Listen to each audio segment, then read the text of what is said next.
All right, y'all. It's Alman 78. I'm back. We had some technical difficulties, but we're not gonna let that stop the show. We can go ahead and get back to what we were saying. I'll start over with this press conference about Miss Carly, and then we'll get back into some additional thoughts that I had.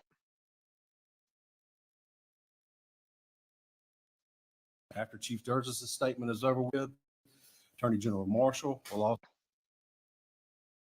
offer a few comments.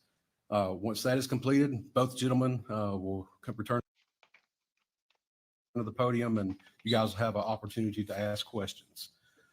With that, I will turn it over to Chief Sturgis.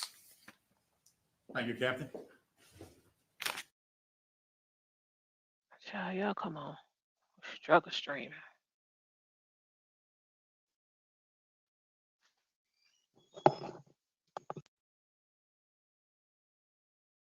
Good afternoon. Earlier today, Hoover Police detectives obtained warrants for the arrest of Carly Russell through the Hoover Municipal Court for her actions related to faking her kidnapping and subsequently making false statements to detectives as they investigated this case.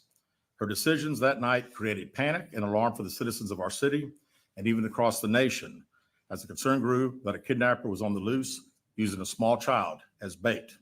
Numerous law enforcement agencies, both local and federal, began working tirelessly not only to bring Carly home to her family, but locate a kidnapper that we know now never existed.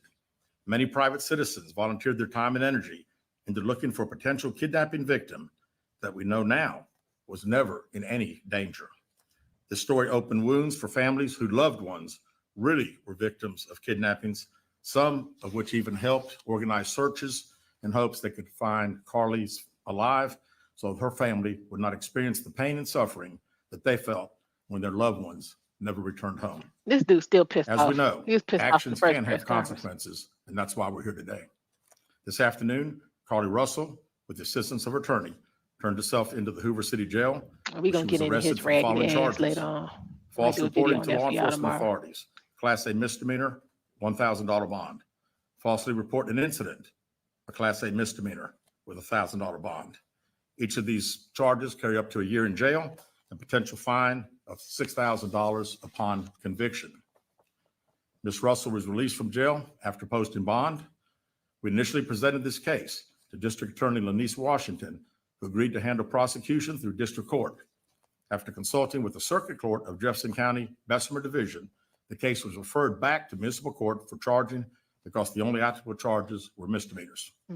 Judging from the amount of phone calls and emails that we've received from people all over the country, I know many are shocked and appalled that Ms. Russell is only being charged with 2 misdemeanors, despite all the panic and disruption her actions caused. Let me assure you, I too share the same frustration, but existing laws only allow the charges that were filed to be filed. I can tell you that I will be contacting our state legislatures on behalf of law enforcement in Montgomery and asking them to look at this law applied to these facts and urge them to add an enhancement to current legislation when somebody falsely reports kidnapping or another violent crime. Because of the attention this case has garnered, we've requested Attorney General Steve Marshall's office adopt this case, and they've agreed to do so.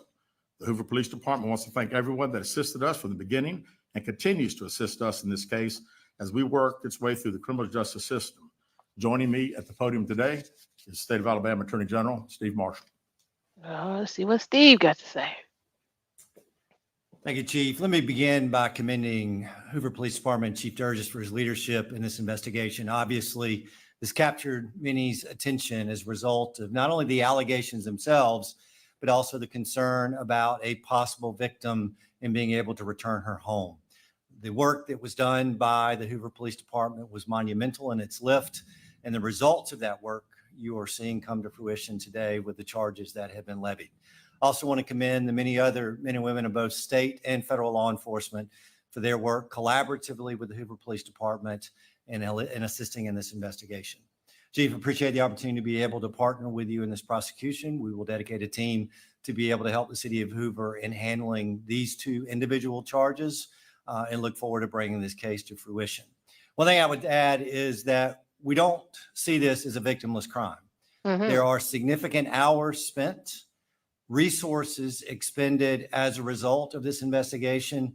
And not only that, but the many men and women who are civilians that wore those yellow vests on a hot afternoon and evening looking for someone they thought was abducted, trying to be of assistance. We intend to fully prosecute this case and look forward to working with the Hoover Police Department moving forward. We also would tell you that we will continue to monitor this investigation to determine whether or not there are any additional charges that need to be brought, and we'll evaluate those as the facts are presented. Thank you. All right, at this time, we'll open the floor to questions. If you'll please All raise right. your hand, Well, identify y'all heard yourself what's and your going affiliation. on. They like, look,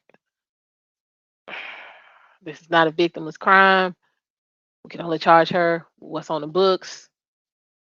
I understand y'all mad, but I need people. I need y'all to use some of this intelligence you claim you have.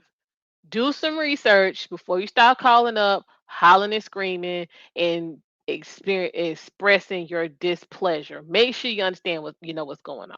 You cannot charge somebody with something that's not on the books. If you don't like it, stop buying all these rims and cars and houses and wigs and shoes and all this other shit you can't afford. Put that money behind, you know what I'm saying, some real politicians that will go in and get some change and will create some laws and have them on the books. So the next time some goofy ass chick decides she want to pull this mess, it'll be some real consequences and repercussions. That's all y'all got to do. It's just not hard. But for me, it never made any sense in the beginning because these hyenas out here, they could be taking their last breath. You're not taking their wig off. It's just not gonna happen. So the whole her wig, you know what I'm saying, was laying there, her cell phone and her purse and all that nonsense. It just never did sound right to me in the first place. And then you been captured, you got away, and it recaptured you again, and then you got away again, and they put you in the car with the blindfold, but they don't tie your hands up. Girl, next time you want to try to pull this shit, do some real research because your whole story made absolutely no sense, which is why they was on to you from the damn beginning. But I mean, it's she was banking on that. Black women are never, or at least protected. Since always something happened to us, nobody's looking out. We got to fend for ourselves, and that ultimately was her downfall.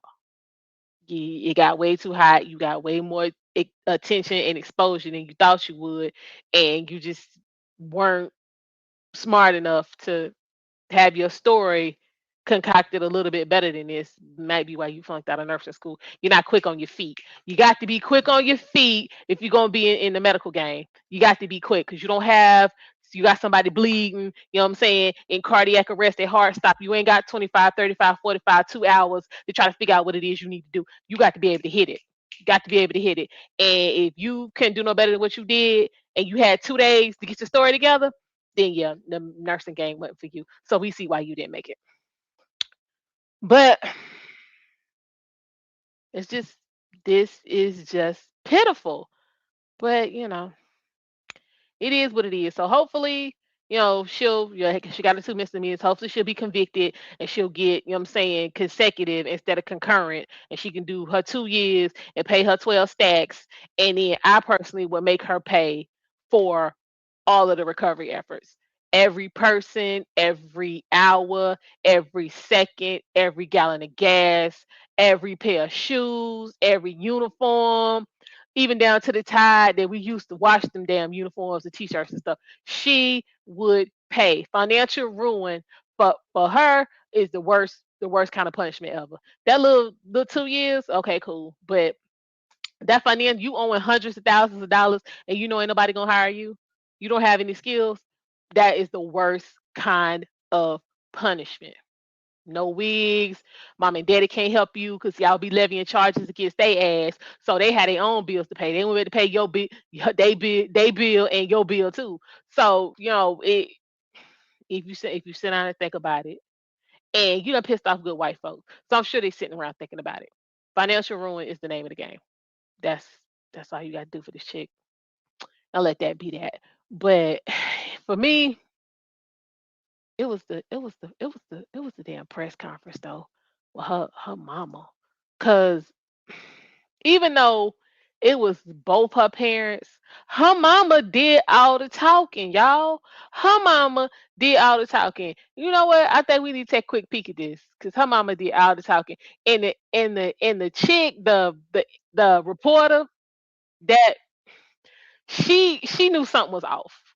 She knew something was off, and she tried to get her mama out, but she was so on the, oh, we need to get this attention, we need this sympathy, oh, we not gonna talk to the police and answer no questions because we ain't really worked out the story, that, you know what I'm saying, she kind of fell right into the trap. But the daddy was over there like, we don't need to do this. So I say let him go. Charge, you got Carly, charge the mama. At least he can be out, put some money on their books. And yeah, since y'all want to be unprotected, and y'all felt like this was the opportunity to get some limelight, oh, you gonna get some limelight and some damn tax deduction. That's how that's gonna work. Limelight and tax deduction. But let's go ahead and take a quick peek at this interview from the Today Show. I know y'all remember this, but we're gonna look at it again. First laid eyes on her again. What was it like? To me, I mean, just so much joy. This morning in an exclusive Yeah, the daddy sit-down said with they're like, NBC News, I ain't saying the nothing. parents of 'Cause I don't want nobody 25-year-old coming back Carly talking about I Russell are said. speaking out, describing the moment their daughter appeared on their doorstep after being missing for more than 48 hours. What did you do when you saw her? We tried to hug her as best we could, but I had to stand back. Hold it. Wait. Let me be clear about this piece right here. She just said we tried to hug her. Let me become. I'm 44 years old, y'all. Let me be somewhere and my parents can't talk to me for 49 hours. Ain't gonna be no we tried to hug her.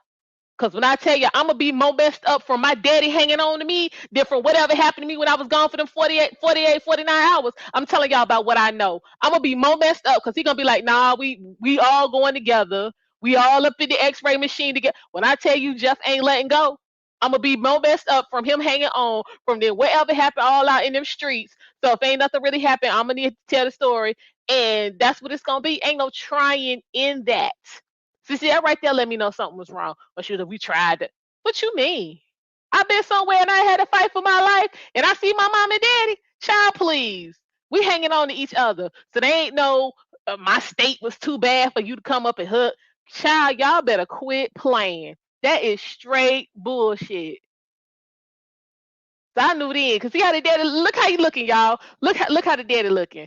Look. And from what I done heard, that's a stepdaddy anyway. Y'all, this some foolishness. This was some straight up foolishness. That's why he wasn't saying that. He's just sitting there like, and we don't. You see how he kept looking down like we just not need to be doing this. We need to be somewhere trying to work out a plea deal so that everybody don't end up in prison. Like this is just not the move. That's how he's sitting there. But I'm gonna let it play.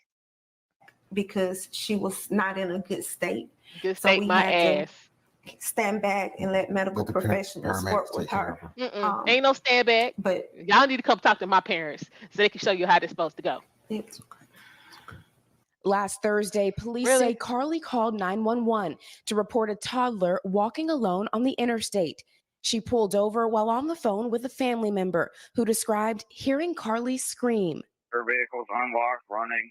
All her personal belongings except for her phone. On the scene, police found no sign of Carly or a child, and they say no children were reported as missing during that time period. The Russells waited in agony until Saturday night. There were actually just so many calls and texts from people who maliciously lied to us. I just didn't know.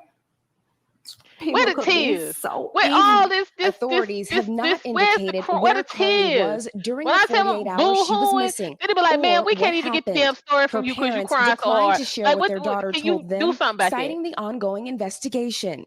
And can you tell me what happened Saturday night? Did you just get a knock at the door? Anything leading to the case itself, fair use. We can't discuss that. But they say speculation about the circumstances surrounding Carly's disappearance are only making things worse. She's having to deal with the trauma of people just making completely false allegations.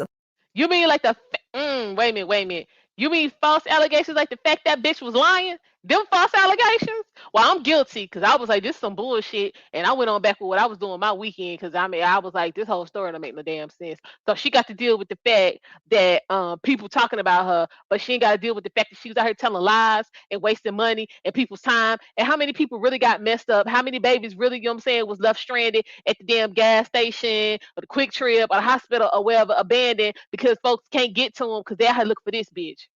She ain't worrying about none of that. She worrying about people talking about her. Ain't that what she wanted when she picked up the damn phone? So she got what she wanted, but where the damn tears? Somebody let me know. Where the tears? I don't see nothing. All this damn crying. And she ain't do her hair on purpose, trying to fucking look sad because she knew she wasn't gonna be fucking crying. She don't even look like she been crying. Y'all need to quit playing. These is games.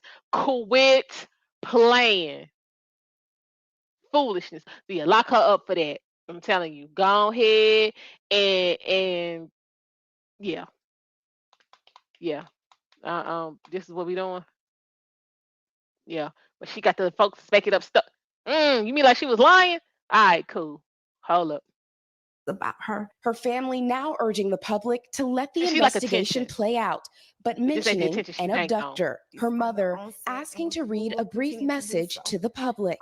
Carly has given detectives her statement so that they can continue to pursue her abductor. Is that Do you right? believe that there's an abductor still out there? Absolutely. Absolutely. Look how she told me absolute. Now see that question right there. Do you still believe there's an abductor out there? That is, bitch, I don't believe your story. Y'all gonna stick with it. But you know, B-Dub, you know what I'm saying? These hyenas, I'm telling you, as soon as they get caught up in their own foolishness, they double and triple the fuck down. So this lady just gave her out. Do you really think somebody's still out there who try to get your daughter? Yeah. Yeah. I'm telling y'all, dude is staring off into space. He like, y'all not gonna have me on camera saying shit. Cause no. He like, nah, I'm not doing nothing. He looking like, yeah, the bobblehead and looking all around and all down at the floor. You know, when folks is looking at the floor, you know they lying. If y'all didn't know that, let me let you know. Let me let y'all know. If you talking and they keep looking down at the floor, they lying through their damn teeth. Don't believe nothing. Just let them keep talking. They're gonna tell it sooner or later. Daddy ain't say nothing.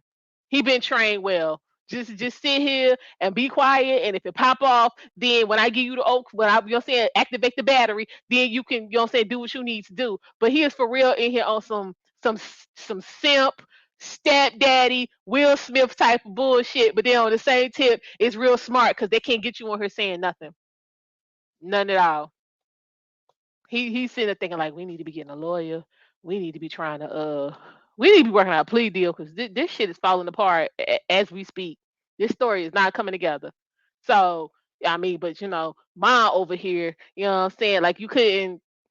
She looked like she just took her wig off for the interview. If we're gonna be for real, she took the wig off for the interview, and she just trying to, you know what I'm saying, do what it is she do. But oh, I see we got some company. Let's go ahead and bring on VB in Israel. See how he feeling about this.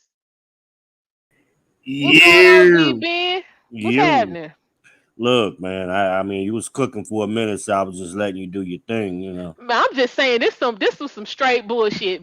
V, like how you the woman tried to give her out.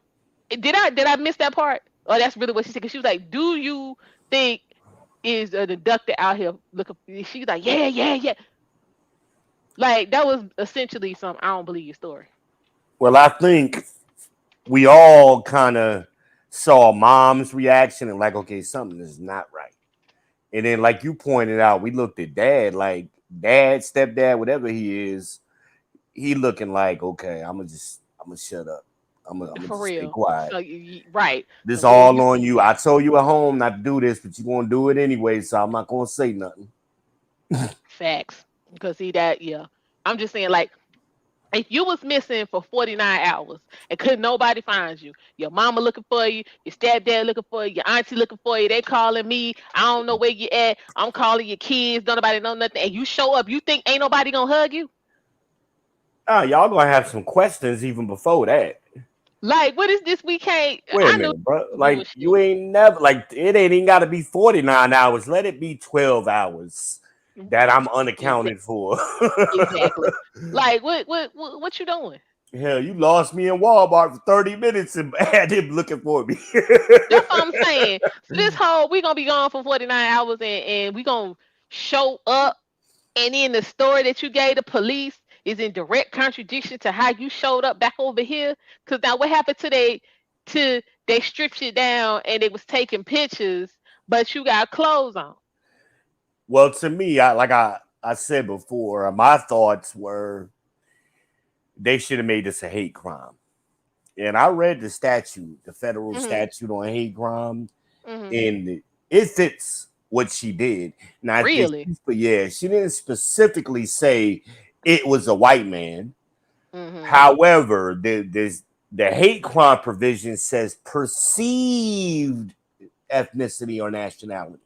Okay. So when Okay. she put that, he got orange hair and they was playing with my hair. That's all white people shit. I mean, you got a point. You got a What real we yeah. know ain't no black people playing with her hair. Hell, a black woman wouldn't even have took her wig off. They nah, girl, go ahead and keep your wig on, Thank you. baby. Thank you. Yeah, I'm saying they be taking their last breath fighting for them damn wigs. What is the wig on the side of the road, just by the wayside? We Yeah, try to ooh, you look how you put we some try money to in take that it. wig. I'm gonna get that wig after we kill you. Thank Something. you. So yeah, it Exactly. just it didn't make any sense. And you know, and I said that to a couple of other guys, and oh man, you know, you just always want to be against the women. I said no. I said let's flip the race. If it was a white girl who had did this and accused a black man, we would be screaming racism, This is true. right? Wouldn't we be doing that? Mm-hmm. So Susan Smith. Now it wasn't no hate crimes back when Susan Smith did it, but Right. they sure enough was saying racism. That was the talk of the town for like 6 months. Yeah. Well, I mean, first of all, I knew because I remember that Susan Smith thing. I knew that was bullshit when she said that the dude drove off with her two kids. Hell to the no. Hell no. Hell no. I First of told all, it my wasn't even no kids, black people down there, really. The I black told people my was like the kids, next town over. And if for him to drive off with your two kids and ain't nobody seeing him, bitch, stop lying. I told my kids one time, you know, there was a on the news and they had like an Amber Alert or something. And my kids was nervous. I said, don't nobody steal no black kids, For real. and let They not alone ain't nobody profitable stealing two of y'all at the same time from the bus stop. in the country because they was in the show enough country. Well, we was Like, in Charlotte. We was on Tennyson. I said, well, no, I'm look. talking about where Susan, you know what I'm Oh yeah, saying, yeah. did all Susan that Smith nonsense. way She down was there in talking about Union. like you couldn't go from one side of the town to the other without somebody seeing you. So how Nah. this dude drive off with your kids? Yeah, them little towns like that, they nah, no way. But you know, it's all craziness. But see, had they hit it with that hate crime, now it becomes a felony. Okay. Now there was some talk because the hate crime is on a federal level Hmm. that these charges that she have are on a state level and that the feds have not finished up what it is they need to do. So they still could come back for her on these Yeah, well, federal the chief charges. alluded to that because he says at this time these Hmm. are the charges. You know, like he purposely emphasized right now, this is what we got. Right. But I'm looking into it. If we could get it with something else, we going to. Hmm. But Um, see, that's what because I'm getting. because the feds, it wasn't just local cops that was involved. The U.S. Mm-mm. Marshals, FBI, hell, I think they had some ICE people helping out with that on her. Yeah, So you using federal resources. You ain't just using state resources. exactly. That's why I So say make her pay for all of that. Like, okay, her little 2 years. I mean, okay, that's 2 years, but her having to pay back all of that money and she knows she in damn Alabama and ain't gonna be able to get a job because of all of this nonsense, that is the worst kind of hell. what do I told you before, man, right around election cycles, Democrats always start pandering to black women. So they have been searching for a way to pander to the black women. So now they kind of, and they're all quiet. They are all quiet. Hmm. And this is why white people always call BS on them. You know, when something really breaks out, you know, the white people be like, oh boy, here we go again. Because when things go against black folks, we don't correct our own people publicly, especially not no black woman. Exactly. That's true. Now they corrected Jesse Smollett. Everybody keep bringing that up, but he got correction. He did. But see, He got some the correction. feds jumped on him off the rip. Like he got the Fed charges first. And then you know what I'm saying, the state of Illinois came after him because the first thing he hollered was, they did this to me because I'm gay. And then he First also thing put that came out racial his shit mouth. in it. He put did. that racial shit in it. First thing I was like, dude, but his story didn't make no sense neither. Cause I'm like, you in Chicago and you trying to tell me in the middle of the night you going for some damn Subway? Let's try this again.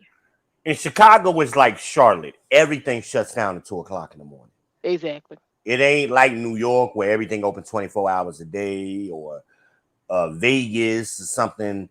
You know, no, Chicago is like a regular city everywhere in America. Especially with somebody with his kind of money, the sex parts he should have been in. He All of that walking. shit was 10 o'clock was done for anyway. So this whole we was at Subway, bro, stop it. I ain't never even seen a Subway open past 10 o'clock.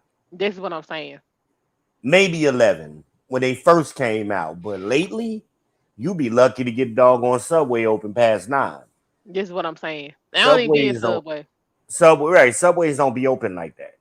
So Yeah. Now in Chicago, what you'll have open is like them little chicken shacks or fish shacks. You'll have them like what we got, Mr. C's here. They got a bunch of them up in Chicago. They known for that. Mr. C's the spot though. Hold on, Mr. C's is closed today.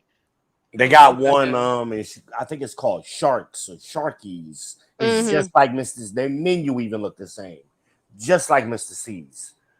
And they all over the place, and they take out joints, and they be all over the city, and they be open. But hell, again, 2:00, everything's shutting down. So I'm like, again, he must, I don't know. For him to even say that, it's like, are you from Chicago? Because that would seem like anybody from Chicago would know that. Right. You ain't just walking out your house and walking down the street to go in a restaurant. No, man, come on, bro. Exactly. Now, if you said you went through the drive-through or something, and maybe that would have been believable, but they lies don't even, like Crimson said earlier, they lies don't even be good because they stupid. That's what I'm saying. That's what I'm like, use all the education y'all supposed to have and all of that. Like, what the hell's going on? So yeah, I can totally see Carly flunking out of nursing school. Because again, like I said earlier, you got to be quick on your feet. You don't have 35, 45 minutes to figure out what to do with somebody in cardiac arrest. Because if you do, they dead. So you had 2 days to construct. Well, you had more than that. More than that, because she planned it in advance. And all that. Yeah, you had. I'm gonna give her a week. You had a whole week to get your story together. If you started thinking about, okay, I'm gonna do this on Sunday, you had Sunday, Monday, Tuesday, Wednesday, and then you did it on Thursday. And this is the best you could come up with. So yeah, you flunking out of school is completely. And it's scary to think you had all that time and this is what you came up with. Cause hell, I could have done better than that. And then the Crimson compared to like 11-year-old came up with the same exact shit you came up with. And here you are, a college student, and can't do no better than 11-year-old. This is what I'm saying. But see, she wanted attention. But you know what I'm saying? All of that, black women is the least protected, and you know what I'm saying? We falling victim every 5.5 minutes and all that bullshit. All of that backfired on her. But see, that's the thing. All of these black women they claim is getting trafficked and kidnapped. Where they at? How come they ain't never found it? Ain't no ring, because you can't just move black women around with nobody finding out. This is what I'm saying. So I mean, y'all was all up in there, Epstein and R. Kelly and all them kind of people. Why y'all ain't found nobody? You might be able to do why is it always the Caucasian and the Asian women who break free and be telling their story? You might be able to get away with that with the Asian women because it's a billion of them. So they blend I'm just saying them, the ones who break free and tell their story, that it be the Asian women and the Caucasian women be breaking free telling their story. Why the sisters ain't out? And them Asian women be tiny. This girl wasn't no little girl. She was a grown woman. Right. Like, come on. And then what was the original story? The guy threw her over the fence. Yeah, so there was no DNA on the fence. If he threw you over the fence and then he came over the fence, then that was your opportunity to run. See how this story don't come together? You can't throw a child over the fence, let alone an adult. I don't care if you the Rock.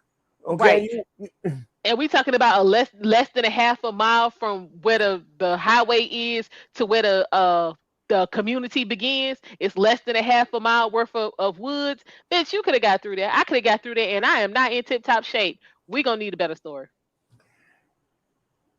Well, I think, and I think you said it earlier. I think it was you, but somebody said it, but if they give her some kind of deal or anything, the stipulation is she got to come clean and it got to check out. See, I Where would I you? can We work with want to that. know where you at for them 49 hours. We want All to of know it. where you was at, and it better check out. Right. Yeah. See, now I can get with that because I want to know about this red roof situation. But I think at this point it's gonna be hard for us to find out exactly what's going on because of this greasy ass lawyer she got. Like I'm gonna because I've been doing a little bit of research on him. So I'm gonna do a video and Mm. I'm gonna let y'all know exactly who was this dude. Was it Elroy Anthony? He's a damn attention seeker. And this right here is right up his alley. So he gonna drag this out for as long as he But it's can. funny how the big names who usually come out for this They ain't touching it. all quiet. They Benjamin ain't touching Crump, it. and this right in his backyard. Mhm. Benjamin Crump, quiet. He go for everybody. Mhm. Hell, he even came out for Marissa Alexander at one point. Right. Um, And then she wasted all our damn time because she didn't have no business over there. So the whole shit was her fault. exactly. But that's my point. So when they see an opportunity to weaponize it to stir up the base and get some votes going, they do it. So they Mhm. not even doing that right now, but they don't at the same time, they don't want to appear to go against her because they still want them votes because they know they need every vote to try to beat Trump. What is my thing right here? The Democratic Party, I already know that as a collective, black women is emotional and brain dead as hell. So even if they rake her over the coals and they give her these 2 years that she got to serve, you know what I'm saying, um, consecutive instead of concurrent, and make her pay this money back, you know what I'm saying, the uh Kamala and Katanji and what was the other shit that just went on? All of that, you know what I'm saying? Oh, getting Brittany back and all of that. They'll, you know what I'm saying, feel like, you know what I'm saying, that this is just a, you know what I'm saying, hiccup and just keep on trucking. But I mean, at this point, black women, it's really not much the Democratic Party can do where black women won't vote for them. Yeah, I mean, as Even a though it's whole, you're not in their right. I best mean, but interest. they can't. It's the margins are so tight. They can't even afford to lose a couple of 100,000 in certain areas, Mm-hmm. especially down in the red states. Mm-hmm. Those margins. So they didn't even look at that on a national level. They looking at some of the local level, and they found out with Stacey Abrams how tight those margins are.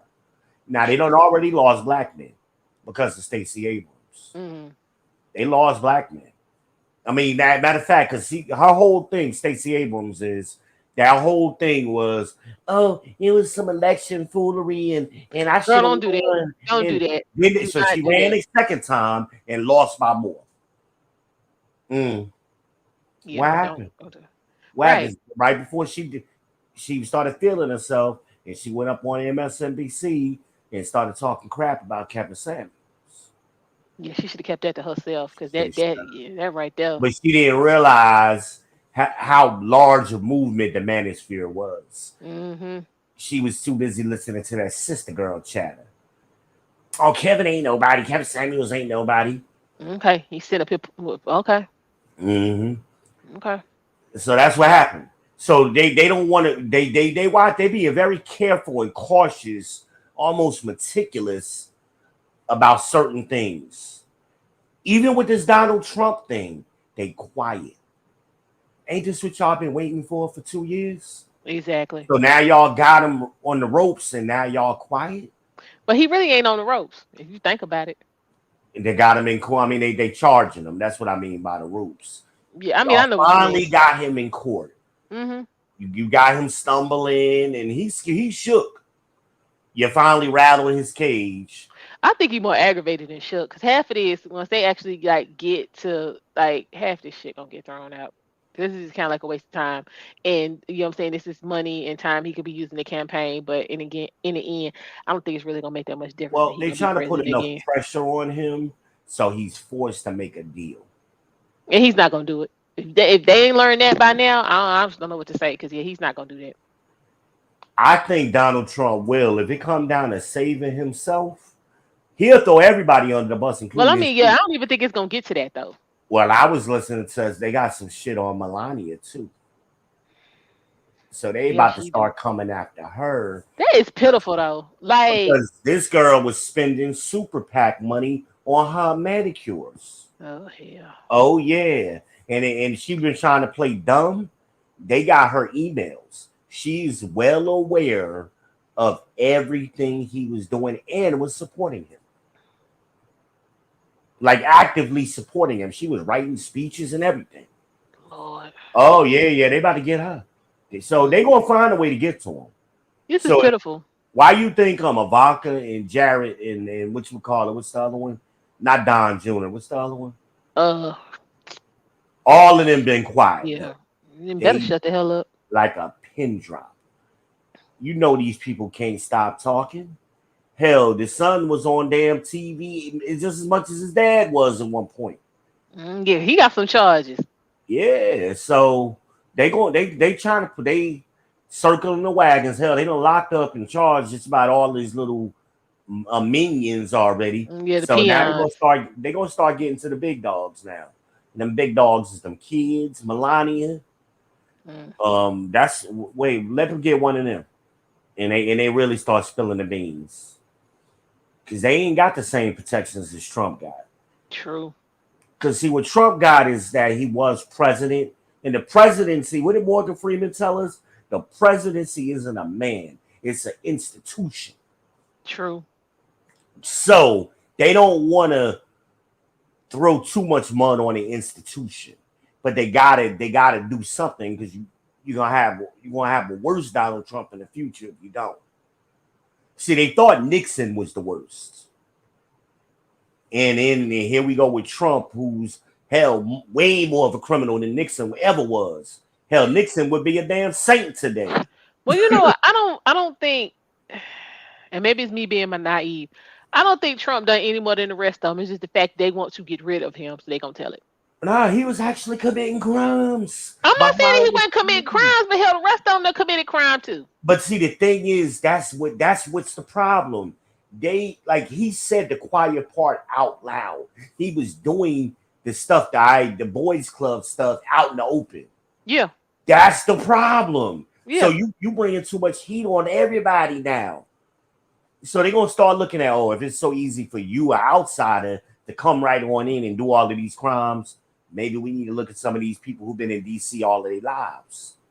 So that's what a lot of people are scared of. So that's why a lot of people are distancing themselves. Now, Republicans are starting to throw him under the bus. I know damn Chris Christie was one of his biggest advocates for a long time. Well, hell, he want to be president. So what better way? He always wanted to be president. That's what I'm saying. To try to, he feel like, you know what I'm saying, this is his avenue. This is his open door. It is. So, it is. But the fact that he is not even worried about getting those Trump's base, he ain't trying to persuade him to come over him. He just flat out throwing Donald Trump under the bus now. Like, yo, he crazy. He lied. Christie said that the other day. Yeah, he lied. We know he lied. Like, whoa, like ain't no Republicans been saying nothing like that. Like you damn near a progressive Democrat right now saying that. And that's why he ain't gonna make it. Well, here's the thing. DeSantis is dead. I agree with Trump on that. Trump said that today. DeSantis is out of here. He's dead. He's polling at like 2%. He's dead. So if Trump can't run for whatever reason, if he gets disqualified from running or gets locked up, whatever, they got to find somebody else, and they're going to have to do it quick. So who else is going to be ready to go? You only got two choices left: Mike Pence and Chris Christie. Ain't nobody voting for Mike Pence. Ain't nobody voting for Mike. At least no, Chris thank Christie you. was a governor. At least he was a governor, and he was a pretty good lawyer. No, Mike thank Pence you. like, no, we ain't. And he too old. Nah. At least Chris Christie still got some black hair up on his head, you know. True. This is true. And he got some Union ties up there in the New Jersey or whatever. But he comes from money, so you know he grew up around money. Mm-hmm. He grew up in a town called Livingston, and that's like Lake Norman here. Right. That kind of town, you know. Or Cornelius, you know, so one of them rich towns, you know, wealthy town. Hell, it may be more important than Lake Norman because Lake Norman let some hood people get in there every now and then. Ain't that the truth? Ain't no hood people in Livingston unless you going to the mall. You coming back home after that mall closed, though. You ain't know. Yeah, real talk. I ain't never met a black person from Livingston. Never. And we talking about Livingston was what? 20 miles from my house. Oh wow. Yeah, that's how close. That would be like me saying I've never met a black person from Kannapolis. That's what it'd be like me saying that. And that was where the mall was. Like the largest mall in the area was in Livingston. My mother used to work in Livingston Mall. Joyce worked in Livingston Mall at K Jewelers when she was coming up. Oh so wow. I mean, I know the area, but we went up there to work and shop, and we came home. Mm-hmm. And wasn't nobody living up there. Hell, Marion and Milton didn't even live up there. They lived in a town close by called Whippany. But they didn't even have Livingston money. Yeah. But speaking of money, back to this Carly Russell shit. Yeah, I was This about to right here, this is a prime example of because you are in an affluent area, that does not make you an affluent person. Because for all it is, they got there because her mama's selling real estate. So just as fast as you got there, get the hell on out. I think that's all a front. What you mean? First of all, you know, black people they do this I tell you this during the Shinquella shit. Every time some shit go on with a black woman, they immediately try to make them successful and business women and affluent every single time. Well, that's what I'm saying. She's a realtor, so everybody because of the area that they live in an affluent area. I mean that's a fact, but it's not because they not there on some. You know what I'm saying? We grinded and we got all these smarts and you know what I'm saying. These big time business people. She's selling houses, so as fast as Yeah, you she selling them, ain't selling that many houses because the housing market is down. this is what I'm saying. Ain't nobody hardly buying This houses is in what I'm Alabama. saying. So just Shit. because you there now don't mean you're gonna be there this time next year or the year after, or you know what I'm saying, you really, you know what I'm saying, was there. So you basically like the sore thumb that's sticking out. They Like you living there off of daddy money. with generational money folk and your ass is working class folk. Yeah, they working class. I heard. Oh, excuse me. I heard the same thing with them trying to make these people upper middle class. There's nothing about these people that say upper middle class. First clue is that Mercedes C class. Yeah. Rich people don't buy You don't C buy that shit. classes. First of all, with They don't. Mercedes, you not if it don't start with 3 letters, your ass ain't spent no money. The C class and the S class and all that bullshit, they made that, you know what I'm saying, so that the working class folks could get that and feel like they doing something. Yeah, But if you that's go like there and you trying to spend some real money, you need some SEL, you need 3 letters. that's like when BMW came out with that 2 Series and the 4 Series. Mm-hmm. Because BMW historically has always been odd numbers. 3, Right. 5, 7. 7. Right. And I think they had a European 8, like a Grand Prix or Right. something at one point. Same thing with Audi with this A5 bullshit they got Right. going on. Like, no, just quit playing. But you're right. They created that for poor people to front even harder. Mm-hmm. But So they could try to cash in on that market. where do you see those cars at? Usually in lower income neighborhoods or lower class neighborhoods. Yeah. When you go over the $1 million neighborhoods, you don't see them cars. You see a Honda, you see a Toyota, you see a Toyota truck, right? And then you like see a the little damn Highlander or something, you know. Yeah. Maybe an Avalon every now. The Land Cruiser if you're really trying to do it big. Oh yeah, they really got somebody gonna have a Land Cruiser because them That's hard what to I'm get. saying. So you got the Land Cruiser and the boat in the same driveway. Yeah, they're gonna get the Land Cruiser to tow the yacht and shit. Exactly. Like You're absolutely people right. ain't buying all that bullshit. Because you can't do it with the Highlander, so you got to get the Land Cruiser Right, with especially towing in damn capacity. Alabama. Like, come on. If you ain't going down to the Gulf, you know, say to if you ain't got property down at the Gulf, then you ain't really doing nothing. Yeah, I mean, we always act like we don't understand math and statistics. We already know statistically, you ain't got no wealthy people, black or white, living in Hoover, Alabama. Exactly. If they are have any kind of wealth, like you said, it's generational wealth. They municipal workers. They've been in the courts and lawyer. You know, them kind of people got a little bit of money, but hell, you ain't $100,000 might be the top of the line lawyer down there. You might have one lawyer making that kind of money. That ain't. I mean, I know here in Charlotte, the average salary for a lawyer is like 65, and that's Charlotte. Right. Hell, Thank Lee you. be talking about that. He be like, look, it's gone. You got the when you in private practice, you got to grind. And she ain't the product of that either. Because if your parents had some money, they would have made sure they had her in tutoring classes. Right. And They know that girl dumb.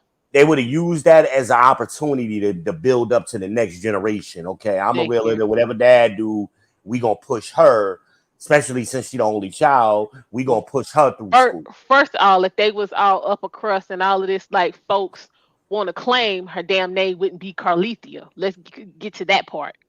I keep Oh telling yeah, ain't y'all, nobody checking the resume on that. your name sets the trajectory for your life. When you got these old off the wall, jacked up, 35 syllable names, your Yeah, life is gonna be a hot ass mess. Shaniqua Right. So here Brown. we got Carlethia that stirred up all this nonsense and all this ruckus, and y'all sitting up here. What's her mama name? To Rethia, Talisha, or some shit like that. I did Like not know you, girl, that. child, don't make me back this up, BB.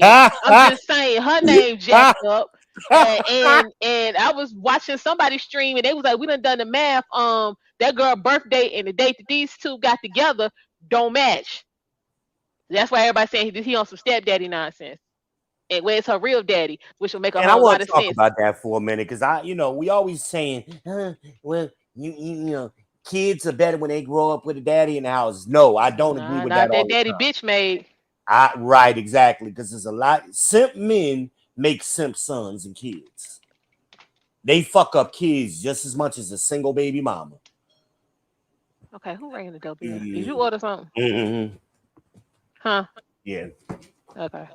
Well, what's up, Smoking Talk? What's going on, y'all? Y'all, my Baltimore peoples. I'm be coming through in a little bit. We're gonna have to hook up.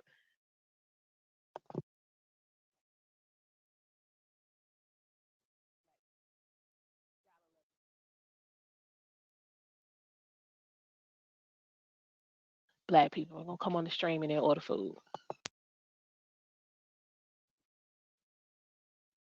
Gotta love it.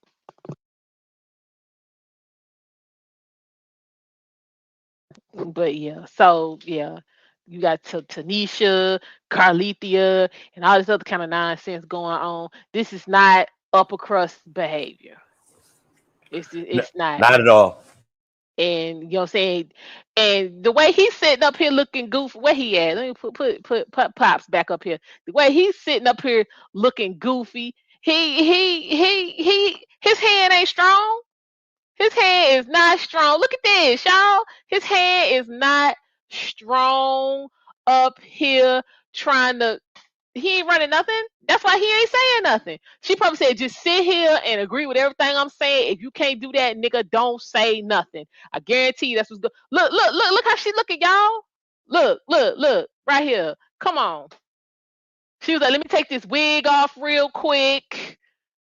And we gonna get on here and we gonna get this sympathy pouring in. We gonna get this sympathy. He looked like a happy wife, happy life ninja. That's what he looked like. Exactly.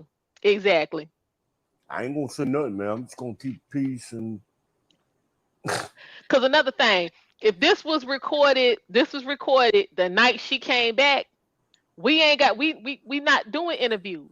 See, yeah, he need to come talk to Jeff and get some masculinity and some testosterone, cause we not doing interviews. Cause we Well, still, first off, he's still hanging on to me. Let's get to that part. My daddy still would have been hanging on to me, and then he'd have been like, "What the hell going on? Where were you? Why you know what I'm saying? Got us all up yeah, here on the press. We not talking about shit." And that'd have been the only soundbite y'all had from him. shit, I'm gonna I get can't. cussed out too. He gonna be asking me some questions. He gonna hit you with the She just got here. We ain't talking about shit while we getting in the ambulance. And y'all will have some more footage of me coming back about 3 or 4 days later after they done pried him from around me. And then I got to talk to the police. So what the hell was all of this? We don't want to talk to the police nonsense. What was that? I think that lawyer got to him early and put a bug in their ear not to say certain things. You know what? I think it was I think it was the mama. They were still trying, you know what I'm saying, to figure out how they could, you know what I'm saying, try to, you know what I'm saying, salvage what little bit of information was out and still, you know what I'm saying, turn it around to where even if she did confess that she was lying, wasn't nobody gonna be mad. Well, mama made it worse because if she had if she had not said nothing, it would not have been escalated as high as it got escalated. What hyena you know gonna miss out on the But opportunity you're to get right. some But damn so attention? I agree. I agree. What hyena you know? But if she had just shut up, if she had just shut up, She can. That's why he was sitting there like I done told you, we don't need to be I saying done right, I nothing. done told you. Now you ain't listening, and he She know wasn't never he can't, listening. and he can't control her. Right. So that's what it was, you know. I'm just saying I don't understand how you But I'm just unfortunately, with as a Sims, I'm just saying, I guess because I've been around masculinity all my life, like that is literally all I know. This shit that they be doing now, I just be sitting here like how this work. Cause I unfortunately, with simps, right? With simp men, they're it's a lifelong thing. There's no saving them.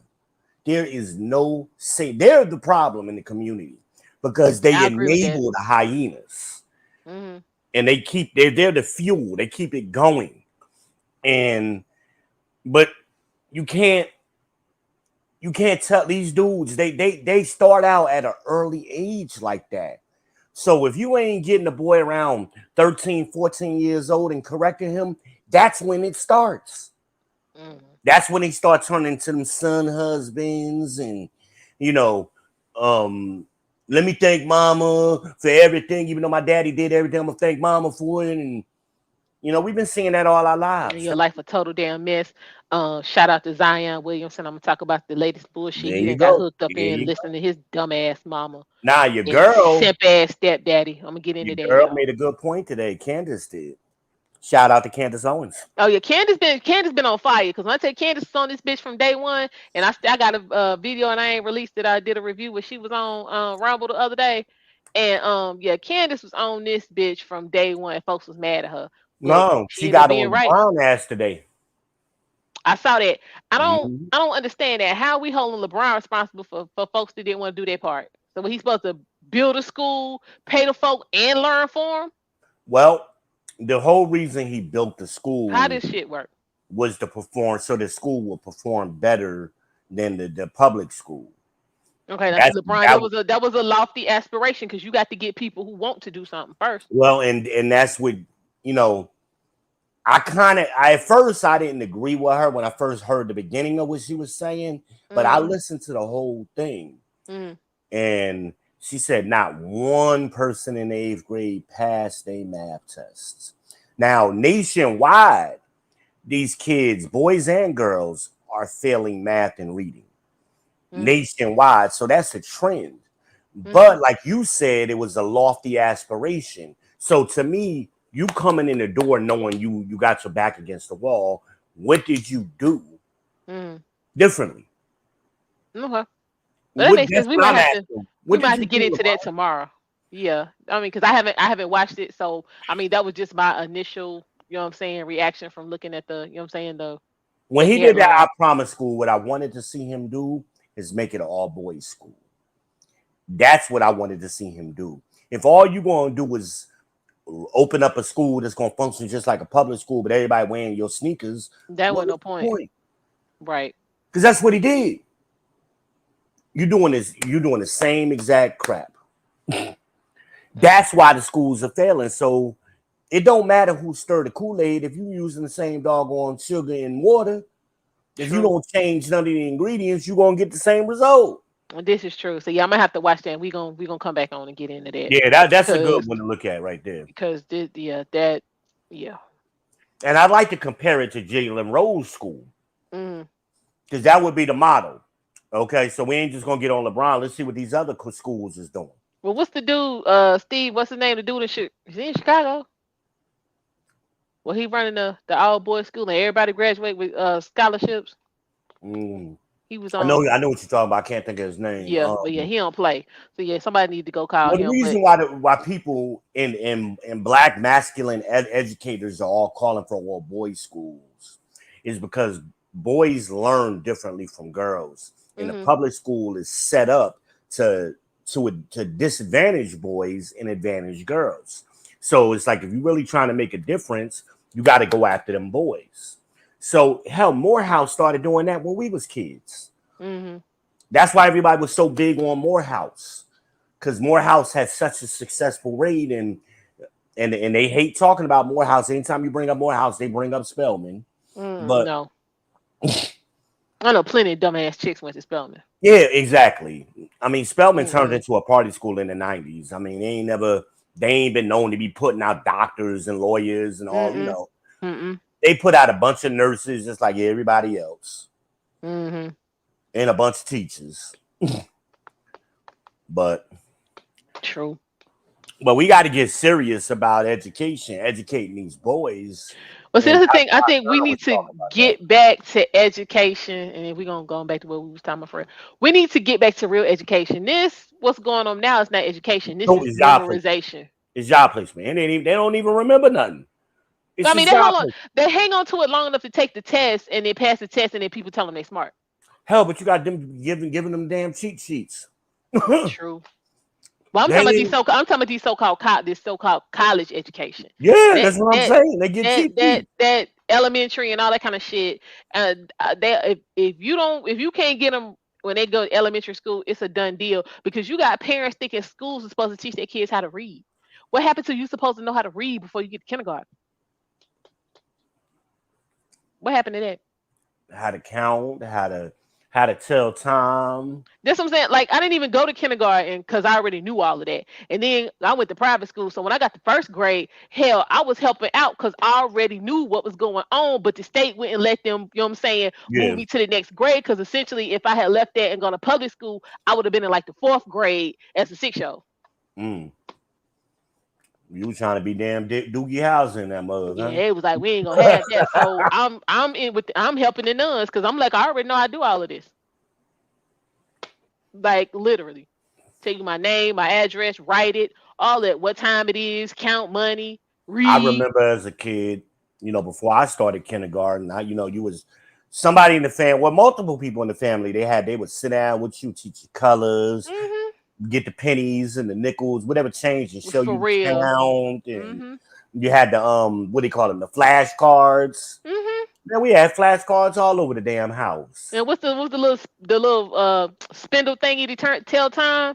Like what? Yeah, that because what did everybody had them things for? Damn it, because the stoves. Yeah, it was something with the stoves. Yeah, it was the temperature. Yeah, the temperature outside. And I mean, that's how I learned to tell time. But I mean, I'm like, what the hell is this? We going to school as a 1st grader and they supposed to be teaching you how to read. Hell no. Hell no. I was talking to somebody recently, a grown person, and it was in military time. It was like 1400. What that mean? Just they don't teach that no more. That and cursive, they don't teach no more. Yeah, but this ain't hard. It's not. This ain't hard. I mean, the rest of the world uses these things. Military time. Yeah, but you'd be surprised with people that don't know it's 24 hours. They hear that it's 24 hours in a day, but they don't know that you're supposed to count from 1 to 24. It's friggin' amazing. It is. And I be sitting here like, this is what we doing? All you're doing is just adding an hour after 12 o'clock to every hour. So 1 is 13, 2 is 14, 3 is 15, and 8. I was like, come on. All the way till you get to midnight. I mean, till you get to 24. But it's just basic stuff like cursive you brought up. I was surprised with Dream and Imagine when they didn't have the them that gray paper they used to give us to practice your letters. Imagine. And I was saying to myself, why they don't when they didn't have the that gray paper they used to give us to that's you. That was me, my bad. Okay. Yeah, so that gray paper where you practice your cursive with the spotted line in the middle, so you knew how to do uppercase and lowercase. And Dream and Imagine have never had that. And you figure Dream is 23, Imagine is 22. So for at least their lifetime, they've never seen that. That's so crazy. Dream was born in 2000, Imagine was 2001. So we got to go back 30 years or more. Hell, we was in school 30 years ago. So you telling me we're the last people to come out of school learning them using that paper? Yeah, it wasn't too long after. Well, Amberly, that was pretty much it. Yeah, she right behind us, right? But that's my point. It's like, are you kidding me? Like, are you kidding me? Foolishness. Straight. Foolishness. They don't need to write no more. All they do is text. No, texting just started. And they ain't good at that. Say it again. Say it again. This is my thing. How you misspell words and you got a spell checker right there built in? Foolishness. Like, what is ION? I don't understand that word. I don't even understand that abbreviation. What ION? What is that? I don't know. Or something. I guess that's what they're trying to say. I don't know. Wouldn't that be IDK? Yes, I know, but them young kids to say I don't. I'm like, and it's something else they do. It's another one. It'll come to me, but I'll be reading. So just the hell with any kind of proper. Yeah, you ain't even doing the phonics, because at least with a phonics you're sounding it out, so it may be spelled wrong, but phonetically you can see what they're saying. This ain't even a phonics no more. Do you know what they doing? You ever see the movie Airplane? Remember that back in the day? The job talk. That's what the hell they doing. They ain't even doing the phonics. They job talking. I be listening to some of these hood people. I was watching Real Lawyer Reacts, Criminal Lawyer Reacts, and he was covering the Nelly case, or whatever that dude's name was, and they was reading the testimony. They was reading the text messages. I'm like, what the hell are they talking about? Like, I don't even understand this, and I'm black, so I know the white folks is confused about what the heck they was hearing. I mean, I'm black, but I don't understand ignorant shit. I'm just gonna be real honest with y'all. I do not, cause I'm black, so nigga shit kind of puzzles me because I'm an intelligent human being. If I take a minute, I can kind of figure it out. But that nigga shit, that is not automatic to me. I'm sorry, it's just not. And I'm from the hood. I'm like, what are we talking about? But today's world, common sense across all races is just. I mean, I noticed that even with the Travis Rudolph case. I noticed. Because they were just so hell bent on trying to prove this man to be a liar. And all I got from him is he was telling the truth. He had no reason to lie. He was, but the thing that for me, the hardest part of that was, I mean, that was basically like, how can I put this? That was, he essentially was in that entire situation because he was on some son husband shit. Of course. Son husband simp shit. Of course. So I had to go all the way back to his mama and all that bullshit she had going on. All of that led him directly into this path, because if he had been operating in some masculinity, as shout out to Coach Greg Adams, whole and masculine frame, he wouldn't even talk to that bitch on the phone for 5 damn minutes. He'd have picked up on that hyena spirit right off the rip, and none of that shit would have been happening. But because he, you know what I'm saying, was operating in that son husband, I got to give up my life to take care of my mama shit. He turned he turned a jump off into his main girl. Mm-hmm. And then when he realized she wasn't about it, he tried to get slick He tried on to it. backtrack. You know, right. No. But But dude, you see, already had it living in your mama house for a year. first time, I don't think that was his mama house. That was his damn. He paid for that.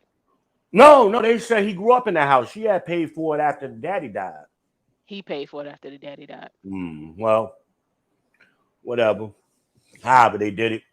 But So again, he had not been operating, because then I got to go back to daddy. Daddy hand couldn't have been strong for him to get caught up in this kind of shit. Because if daddy hand would have been strong, even after daddy died, and it's something about him dying, that whole thing is still suspicious as hell to me. yeah, But it was. things would have gone up. It still would have been some masculinity and some testosterone up in the spot. Well, So what bothered me, daddy, you ain't see it from his brother either. So my it was, point. So that means yeah. daddy hand wasn't strong. Y'all was up in here with him. It's two of y'all. Ain't nobody, no frame. I got more masculine frame than these two put together. But no, daddy hand wasn't strong. So again, when you like you said, having two parents in the house don't necessarily mean you Don't mean good nothing. if folks are not functioning correctly. My parents, on a scale of 1 to 10, as far as functioning correctly, the first maybe 12 years, I'm gonna say, they was functioning at about a 9 out of 10. Then my mama wanted to get on some hyena. I want to go back and relive my youth bullshit. And we went from 9 out of 10 to about 6 3/4 out of 10. You know what I'm saying? From 12 to 17 when I went to college. Yeah. So even though, you know what I'm saying, it was correct longer than it was out of order. So, and even with my mama being on some hyena shit, my daddy was still operating in masculinity. Like, okay, your mama's bullshit, but this is not how this is supposed to go. This is A, B, C, and D, and y'all can try that if you want to and see how it work out for you. So, Because I when you got mean, the programming of a masculine man, mhm. and somebody tries to hit you with that gynocracy, it's almost like a short circuit. It just Yeah, like, ain't gonna nah, what? compute. Like, Right, like, no, we ain't registering that. right. But when you know what I'm saying, in there, you know what I'm saying, happy wife, happy life, what mama want, you know what I'm saying? If mama good, everybody else good, you end up in Travis Rudolph type of situations.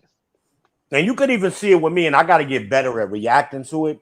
Because sometimes when women try to hit me with that gynocracy crap, you could just see a physical reaction on me. If you ever watching me when I'm talking to somebody and they try to come at me like that, it's almost a physical reaction. It's that ain't gonna work with me. I just be That is listening because not gonna work. I can tell by the conversation. Yeah, you be telling It's about gonna be my about soul. 5 more minutes of this, and she finna get cut off. It's gonna be about 5. Yeah, she gonna make one more statement, and that's gonna be the end. And then I'll be like, "What happened to so and so?" You be like, "Oh no, that she was talking crazy." I'll be like, "Man, I knew it." So yeah, I mean, I can tell by Because the initially, flow. I try to be better at this, but initially, I give people 3 strikes. And if you hitting them 3 strikes in the first conversation, there is a problem. Because I don't go looking for them. Like them 3 strikes have to jump out at me. I ain't looking for them. You know what I mean? But like I said to the chick one time, hey, you need to get your smoke detector checked. What you talking about? You know how they do. I don't hear it.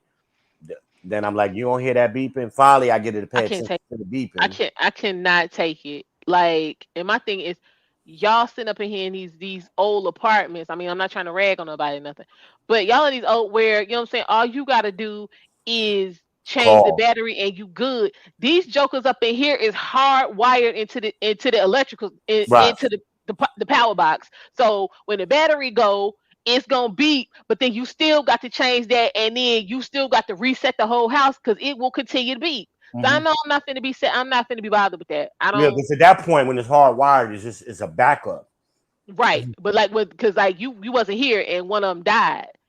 And I'm in here like, okay, these joints is hardwired. So I changed it back and it was still beeping. And I had to literally shut this whole house down. Yeah, you got to reset.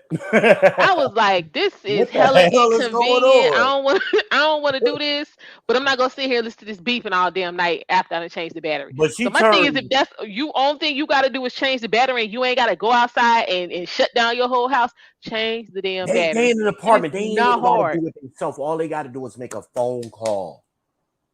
Now I'm not A gonna phone I'm call. not gonna sleep with that all night and mess up my rest trying to wait for somebody to come. Just get you go to Family Dollar and get you some batteries, y'all. It is not that deep. It don't take about 5 minutes. So she actually listened to me, and she had called the apartment, Mm. and they came and changed it. Here's the problem I had. She made a big stink out of it. Like, oh yeah, guess what? They came and changed my smoke detector battery today, and kind of like laughed it off. Like, see, I can get things done. It ain't that big a deal. And I thought about it for a little while, What? and I said, well, listen. Here's the reason why it caught my attention. Because men pay attention You don't have no to man. things that y'all don't pay attention to. So I could tell you ain't never been in a relationship with no man for long term. That's how men see it. And then she wanted to go dismissing what I was trying to tell her. Well, I done seen men that don't have no smoke detectors. Yeah, you seen mama's boys because they learned to do it from their mamas. I mean, I They seen dudes probably take the grew up. battery out, but now I ain't never seen no dude just had a beeping going on. Now that's something I have never seen. These young boys, they just like their mamas. Mm-mm. They are just like, Hell matter of no. fact, the girls be more masculine than them. So the girls do stuff to these young boys. They don't do nothing. All Yeah, they cause know how to do. I'm over this not knowing how to change the tire shit.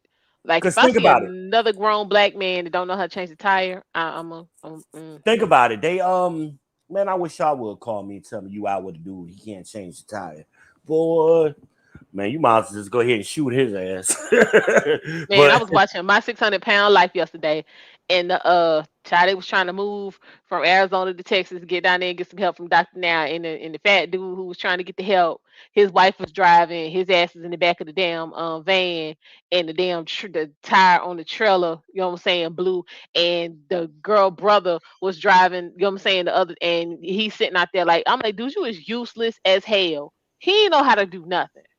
Dude was like, I mean, he trying to figure out how to, you know what I'm saying, concoct a plan to try to get the trailer in some kind of working conditions so they can get to where they got to be. And old boy stand over there like, I don't know what to tell you. I don't know what to do. I don't know who to call. I don't know nothing. I be wondering, I'm like, y'all women, y'all didn't learn nothing from Terminator, did y'all?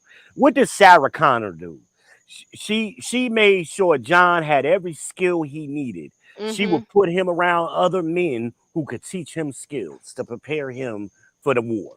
Oh no, black women ain't gonna do that because then they gotta admit that they don't have it together. That they need a man and they don't have all the tools they need to raise functioning men out here. Well, here's who likes simps. See, this is why simps are still there's so many of them because they're like the leftover women. They're really leftover men. So when the women run out of all of the options and they want to get, try to grab one of something at the last minute, usually in their late 30s and 40s, they get with one of them dudes. And that dude is gonna co-sign all of their bullshit. He ain't gonna make no, and usually he's gonna be a low value dude. So he needs really to live off of her anyway. He gonna move into her house. She gonna be the breadwinner. She gonna be dictating everything that goes on in the house. Remember that skit? It wasn't a skit, but it was a clip where the dude was a stepfather and the son was 23. He was in the kitchen and he was telling his wife, he was actually married to her, hey, it's about time for your son, to I start remember getting up that. out of here. And she was And like, she he said, ain't going nah, he nowhere. ain't going nowhere. You'll leave before he would. I'd have got up from that table and walked the fuck out. For real. That would have been it for me. I'd have been done. Oh, okay, that's how it is. And he in the refrigerator getting juice or something out the damn refrigerator. Yeah, all in the damn conversation. Child, yeah. But that's what I'm saying. But Me and y'all got to. I mean, I don't, y'all needs to, haul at the angry man, get some masculinity coaching. If I but need ain't to no bring my ain't daddy no up on here saving them so he can dudes. help y'all niggas get it together. But I mean, like black men, y'all, young black men. So I'm gonna say 35 and younger. Y'all is up in this piece. So it's I'm seeing 35 and younger and 60 and up. Y'all is on some simp sucker, But whatever see, she me and say AM, go type of bullshit, and that is not contributing to the community. me and AM talked about that last month when me and him was on. And he's of the same mindset with me. You just gotta let this shit burn. Cause there's no saving some of these people. They're too far gone.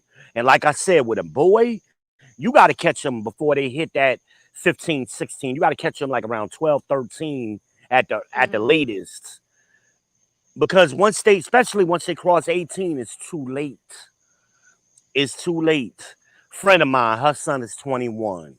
And all of a sudden he decides he wants to take up boxing. So every time I turn around, Mm-mm. she taking him to the boxing gym. She He 21. Why is she taking him anywhere?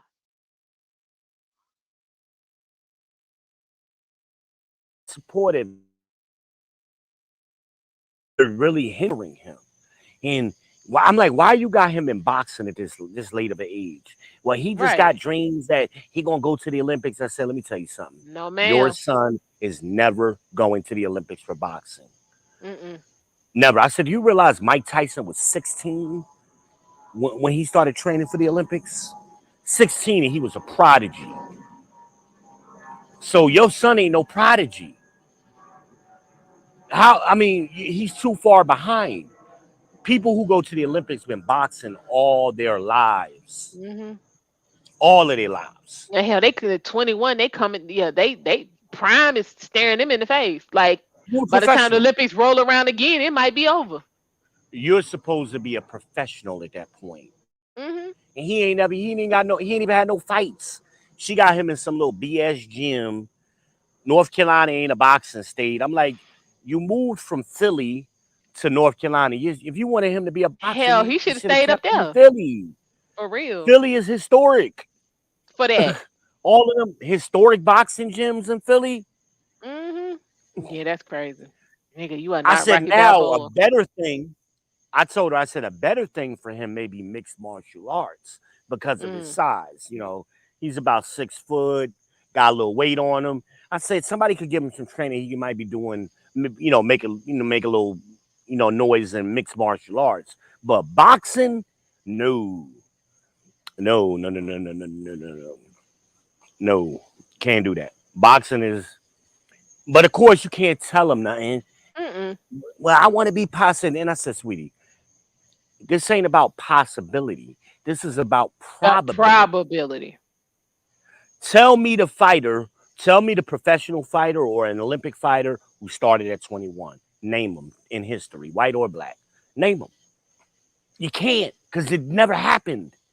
There's a reason why things can it happen? Sure. I'm sure it could. Is it likely to happen? Hell no, because it ain't never happened. Mm-mm. Not at all. But that's that feminist thinking. Because something is a possibility, oh, we all can do it. No, I mean Even though you everything is point out the possible. fact, even though you point out the fact that it's never happened in history, ever. Like I was on the phone, I was on a panel with a feminist one night, and we was talking about building civilizations and societies. Well, Mm. and we got into that argument, whereas if all of the men died, how long will women last? Oh, we would be fine. Please explain to me how. 'Cause I'm a woman, and I'm here to tell you, I'm not going looking for no buffalo, no deer, no bear, no cows, chickens, none of that shit to kill and Well, drag even back. before I'm you not get to that point, trying you're to do gonna all that. have competition with other women. Not finna do all of that. It's gonna be hordes of women out here killing mother. Like you got to fight them all first. The The hyenas, hyenas, right? And you excuse me, the seen how hood they act when rats. the damn toilet. You seen how when the toilet tissue ran out, how they was acting. Hmm. Which I didn't So you understand. Like, who runs out of toilet paper to where you these don't chicks have don't even, any in your house? That's crazy as hell. I was these raised better chicks than that. these chicks don't even have extra tampons in their house. These are the chicks that wait for their period to come on. They 35 years old, wait for their period. No one's coming on every month. They'll wait for the period to come on and then want to run out and go get the damn. I'm like, this is gonna happen every damn month. Mm-mm. Why don't No, you have at sir. least an extra box? Mm-mm. Mm-mm. Mm-mm. I used to have that shit on automatic supply when I had all of them girls in my house. I had Imagine, I had Brooklyn, I had Maya, Nene. I said, look, I ain't gonna be here with y'all fighting over tampons. Tell me which kind you. Matter of fact, I didn't even ask them. I went in the bathroom and I scanned the barcode and I just started ordering them. I said, we ain't gonna be running out of this no more because this is stupid. There's too many of For y'all real, in here. I It's too don't deal many of with y'all. that. It's too many of y'all. Mm-mm. This don't make no Yeah, I sense. don't. I always I would pass. So I always grab 2 boxes. There ain't no such thing as just getting one. Right? Why you Because get it's coming. one? Hell, you go to damn Walgreens, they buy one, get one free. Or I buy ain't one, got get one time. 50% off. Like, come on. Mm-mm. Tangy was the same way. She would do the. I'm like, Tangy, we at Walgreens, CVS, they buy one, get one 50% off. Hell to Get the two no. boxes. Get 2 boxes, please. I think it's stupid that we running out here right now getting them. You know you a 40-some-year-old woman. You Hell no. know. You Hell no. know this is coming every month. And you ain't never Hell been to pregnant, so you no. always had a period. So it ain't like, she went some period of time not having periods. No, she always had a period. So what are we doing here? Yeah, that shit don't make no sense to It don't me. make no sense. Mm-mm. Mm-mm. Mm-mm. But going back to the lady, I mean, people like her, especially in them small towns, they like the front. And I went to school with some people that never left Pageland. And they front the same way. Like they these upper middle class people. You ain't nobody upper middle class in Pageland. Nobody. Nope. Most of them people, the majority of them people work at Tyson's Mm-hmm. or Tyson's Pilgrim Pride and maybe Walmart distribution because Walmart's down there now. They be selling watermelons. Hell, the black people ain't even doing that. That'd be the white folk. Mm. But they not making that kind of income. So hell, if you making $15-$20 an hour down there, you are balling. You down there where rent is still, you probably could rent a whole house for $500 down there. Mm. That kind of stuff. You know what I mean? Their economy is way behind ours. And they ain't never left. So where they making all of this money at? They ain't making no $100,000 a year. Mm-mm. But they'll get a job like I'm an accountant, I'm a realtor. Who are you doing accounting for? For these farmers who ain't really making no money? So that means you ain't making no money. You might be making a living, but you ain't making But that's no. pretty much it. Mm-hmm. Yeah. But that's how they front. Um, it's crazy. It's crazy. I mean, it's sad. And when I first moved down here, I didn't understand the mentality, of those people. But it's like, I'm gonna get me a car. I'm gonna make sure my child has a car. We gonna get a satellite, and we gonna have this trailer behind my mama trailer, or this little piece of house, and we gonna front like we balling because we gonna go to the fish restaurant every Friday night. Like, what? To the fish restaurant. That was a thing in the country.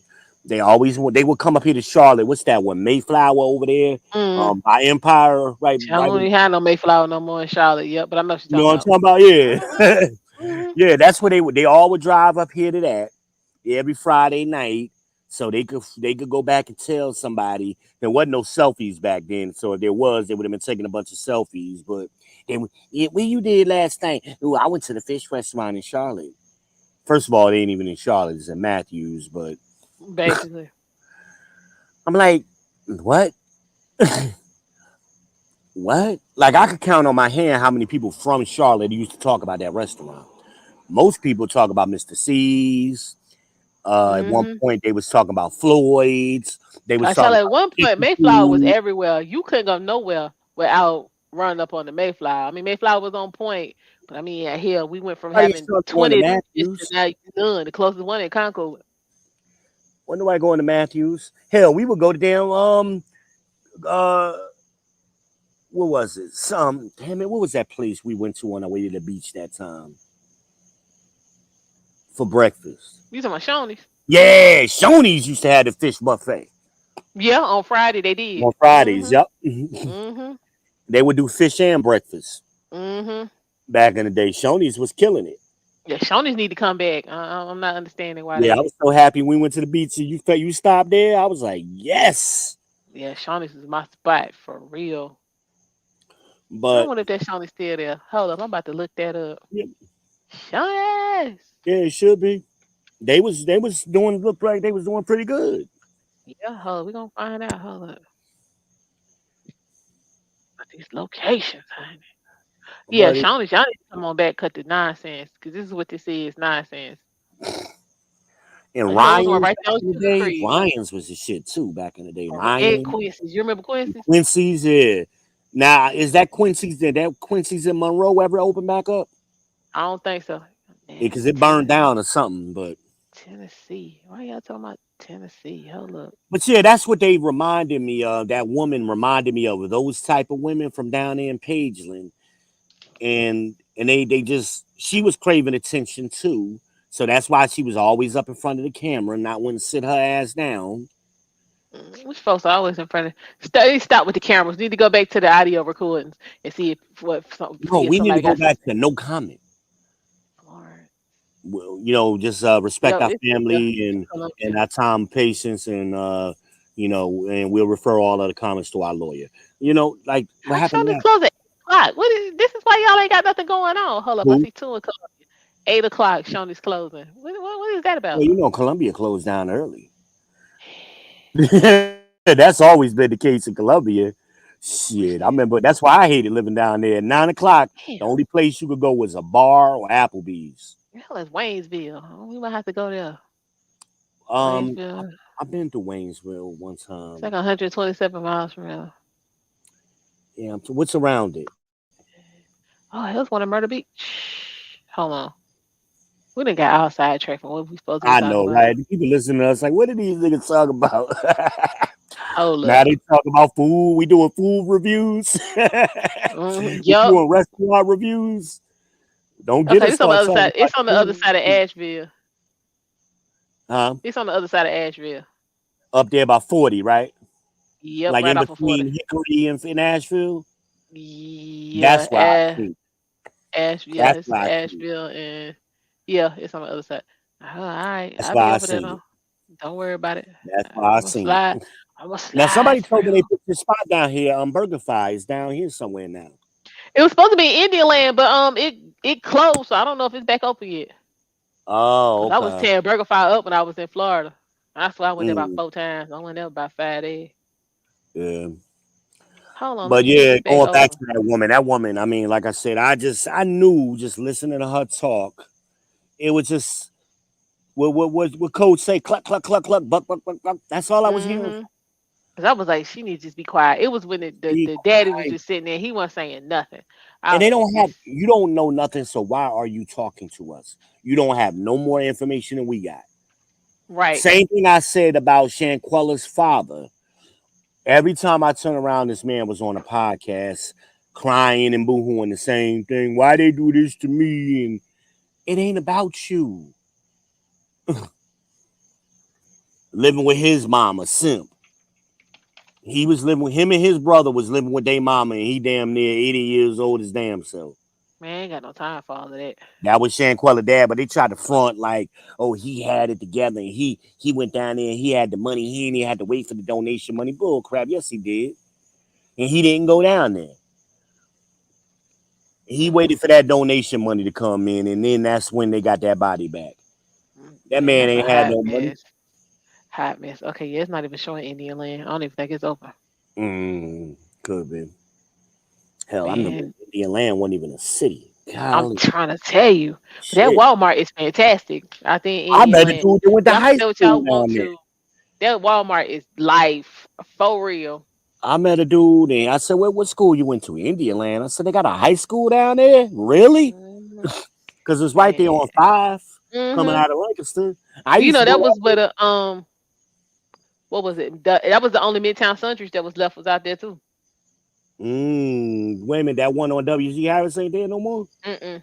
Wow. And yeah, the other one closed. Yeah, you're right. Because it was one over there on Brookshire in Mount Holly, Mm-hmm. Huntersville. Yep, down there, yeah. But yeah, Indian, that was the only. So I don't even know if it's still open, but yeah, that was the last one. Wow, didn't know that. Didn't know Mm-hmm. that. Trying me some But surgeries is my spot. What? yeah. Tuesday, that's the jump right stuff. What other topics you got planned? Man, I was gonna talk about Monica and all that acting a fool and jumping off the Now, I stage. didn't see what she did. I missed it. All right, we'll talk about that later because you're gonna need to Okay. see. Yeah, Um, you got to send me that link because I ain't seen that one. and then Beyonce mama, why she want to get divorced at 70 years old? Like Tina. You think she can spin the block? Okay, but what is about to, that's Richard Lawson. Like, let's be for real. Like, he is a veteran in the acting game. Like, he's pretty much done it all. And he's a nice looking guy. Like, Like once back in the day, yo, chicks, yeah, he was on that Billy D status back in the day. yeah. Like folks were trying to get up on Richard. So I'm just confused about What's your option going to what's be? she What are gonna you do? trying to do with Right, your life? because it's Right. right. At this point, you know what I'm saying, he had his own money. The stuff you was trying, everything I mean, House of Darion, I mean, is that still been functioning? The other club, the line she had, was it Tina something? Yeah, is any of that shit still functioning? So Mm-mm. hell, you the one that ain't bringing nothing to the table because Rich is still making money. Well, that House of Darion started when Starberries was out. And then when Dave and Buster's, not David, is it Dave and Buster's? Stephen Barry's. Very. Stephen Barry's went out. All of them clothing lines tried to spin off because Sarah Jessica Parker had one, Venus Williams had one, the House of Darion was there. They all went defunct. Yeah, but the thing, that shit was always too expensive and it was ugly. Mhm. Like a pair of jeans was like $250, and it wasn't cute. Well, Nothing. that was the thing when it was with Stephen Barry's. It was supposed to be discounted cheap, but designer. So when she tried to go out on her own, she tried to jack up the price. It's like ain't nobody like I just paid $20 for this last year. Why am I gonna pay 200 for it now? Yes, I was like, I mean, y'all gonna hear what I. So my thing is, I'm like, Tina, not bringing, you literally ain't bringing nothing to the table. Nope. She But living off her daughter. Richard is the problem. No, they get big headed and like I tell women all the time, especially older women, if you still cute, you always gonna have a young dude that'll fuck you. You Right. Well, my thing always is, these young dudes is gonna be looking at her like this bitch got some money. Let me see if I can run her right. pockets. See if I can run the pockets and smash it real quick, because that's that MILF. Right. And then when they find out, saying Tina ain't really got no cash, now what? And I already done smashed her. I ain't trying to cake up with her, so I got the draws and I'm out. Right. Because what's not gonna happen is she gonna be calling Beyonce for some funds. Jay ain't having that. So she better call Solange. I don't. Yeah, no. Cause I don't know, man. They might got Jay under control, man. He don't want I don't know. Solange. He don't want Solange to put them hands on him again. No, I don't think. I don't. I think Jay got their ass under control. Is what I think. I don't think Jay playing no games. I don't know, man. The way she put them hands on him. That was Solange. Yeah. That's what I'm talking about. Solange might be the enforcer in the family. Oh hell, she better call Solange to see if she can get a few dollars. Cause I don't think Jay gonna be sanctioning nothing. So Tina, you might want to rethink about what's going on and stay with your man. Yeah, I don't understand that at all. Like at her age, like you at the She age. gonna be like Giselle. That shit blow up in your damn face. How much you want some divorce, and then that shit Oh go no, through. she's trying to get Tom back. That's what I'm saying. She gonna Tina gonna be the same damn way because then Rich gonna Kevin show up with some Costner's wife is in that boat too. 25-year-old. Oh, she mad because her child support didn't come through like she thought it would. Nah, she trying to spin the block on Kevin Costner. This is what I'm saying though, but I'm saying she ain't gonna be in her feelings because the child support ain't come through like she thought it would. But bitch, who told you need $240,000 a month to raise a kid and alimony on top of it? His money is my money, and they feel I'm entitled. You ain't acting in one movie.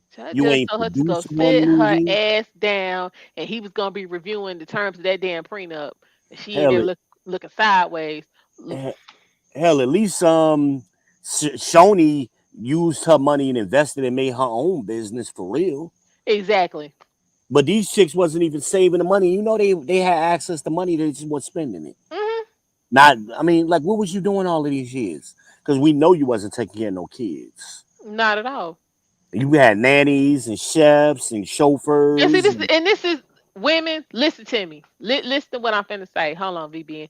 Women, listen to me. If you don't listen to nothing else I say, listen to this shit. Y'all sit up here with these men with means, and all y'all can come up with is I'm gonna have half y'all ain't even having the babies. Y'all going to get surrogates, not that kind of bullshit. And then you got nannies and cooks and Yeah. all these different people all up in the house doing all the shit you supposed to be doing. All the fuck you are doing is providing your man with new pussy. Side chicks, right? Exactly. He paying, so he like hell.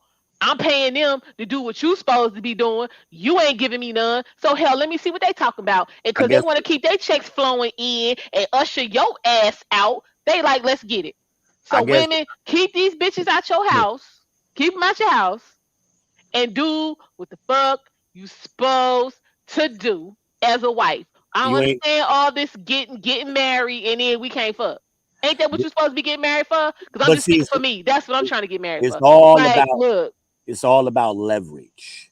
So, especially when you got a man who got that kind of resources and wealth and power, the only leverage they have is the sex. So, but they miscalculate that you the only sex he can get. This nigga got options. That nigga go order. He could Uber eat some pussy if he want. Let's be real women, about it. I'm just saying, listen to me. Listen to me. All that shit you don't want to do that you supposed to be doing, when y'all be sitting around and bullshitting about having these babies and then fuck around and can't have these babies, these men be losing respect. When y'all sitting up with the I need a nanny, I need a chef, I need to Yep. do this, I need to do that, they lose respect. So it make it that much easier for them to go get some pussy from the chick they paying to do what you supposed to be doing. Then you want to boo hoo and call me up and crying and carrying on. And I'm like, you opened up the door for this. Then y'all mad at me talk about I'm kicking dirt in your face and I'm not a supportive friend because I done told you some truth. I was listening to The Godfather this morning.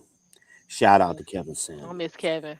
Yeah, so I was Mm. a video just started playing automatically, and I heard the doggone music come on, and I just 2 hours later, I'm still listening. Mm-hmm. And he said something I forgot he said. He was talking to this chick, and she brought up, he asked her, what are you bringing, what are you bringing a value to the man? Well, I Mm-hmm. can have his children. So he says, well, so you're putting the value in the fact that you can have children. He said, okay, let's go down that rabbit hole. Mm. So women today ain't even having children the way your grandmothers and great grandmothers had children. They were spitting out 5 to 10 children. Y'all are Mm-hmm. barely spitting out one. So are Mm-hmm. you saying that your grandmother was 10 times better than you? Is that That's a what you're good saying? point. I That's a was good like, point. yo, that's a good damn point. Because I've said similar things, but I didn't use those numbers. Mm-hmm. Good damn point. Mm-hmm. But at the same time, you want to undervalue men of today we make more money than our grandfathers. We're more productive workers. We're more domesticated. So we beat them in every statistical category or as a group. So we got better. Y'all ain't even holding a stick as a group, he's saying to the woman. Y'all ain't even holding a stick to the end. Not only did they have 10 kids, they was doing all kind of things that y'all don't do now. Mm-hmm. But Well, you I but mean, you hell, want to today tell these a chicks, man. once they get married, they ain't even giving up enough ass to have no 10 kids. And that's what he was saying. For one thing, you ain't Because staying married long enough to have 10 kids. if grandma was getting pregnant, they was doing some fucking. Thank And you. I told somebody, hey, matter of fact, I said that shit on Angry Man panel. Um, I said, look, I said it on a couple of panels actually. I said, y'all don't want to hear this, but your grandma ain't had no drawers on under that house coat. Yeah, speak about what you know. Speak Y'all, about y'all, y'all. what you know. I said, y'all think when grandma took your granddaddy to the side, y'all think they was talking? That's what you thought was happening? When Okay. grandma said, come here for a minute, Thomas, let me talk to you for a minute. And they go in the Mm-hmm. room and close the door. Yeah, it was a conversation going on, just not the kind you would Uh-huh. hear. Uh-huh. I guess they don't remember Mr. Witherspoon in Boomerang when he took his Thank wife in you. that bathroom and she straightened him out. Thank you. Child. But again, them people were staying married 35, 40, 50 years, and 50, these 60 folks today can't even years. get past 5. Yep. Because they want to play pussy games and that because they want to hold it as leverage. Mm-hmm. But see, but if dudes wasn't going for that, that shit wouldn't work. So I still got to go back to these emotional weak ass, act like they ain't never had no ass before men. Like, But back then that worked on those men because those men wasn't getting no ass. So a lot of times when they got with their wife, that was their first piece of coochie. Or it might have been their only piece. mm. So that's so Well, I mean, they catered to that. access was more limited back then because women actually gave a shit about themselves back then. But I mean, Yeah. now that we're in the era of, you know what I'm saying, free love and empowerment and all of this Hookup and all of culture, that, yeah. like, dude, there's no reason for you to be thirsty. Hold up, one more time for the folks. Men, black men, listen to me.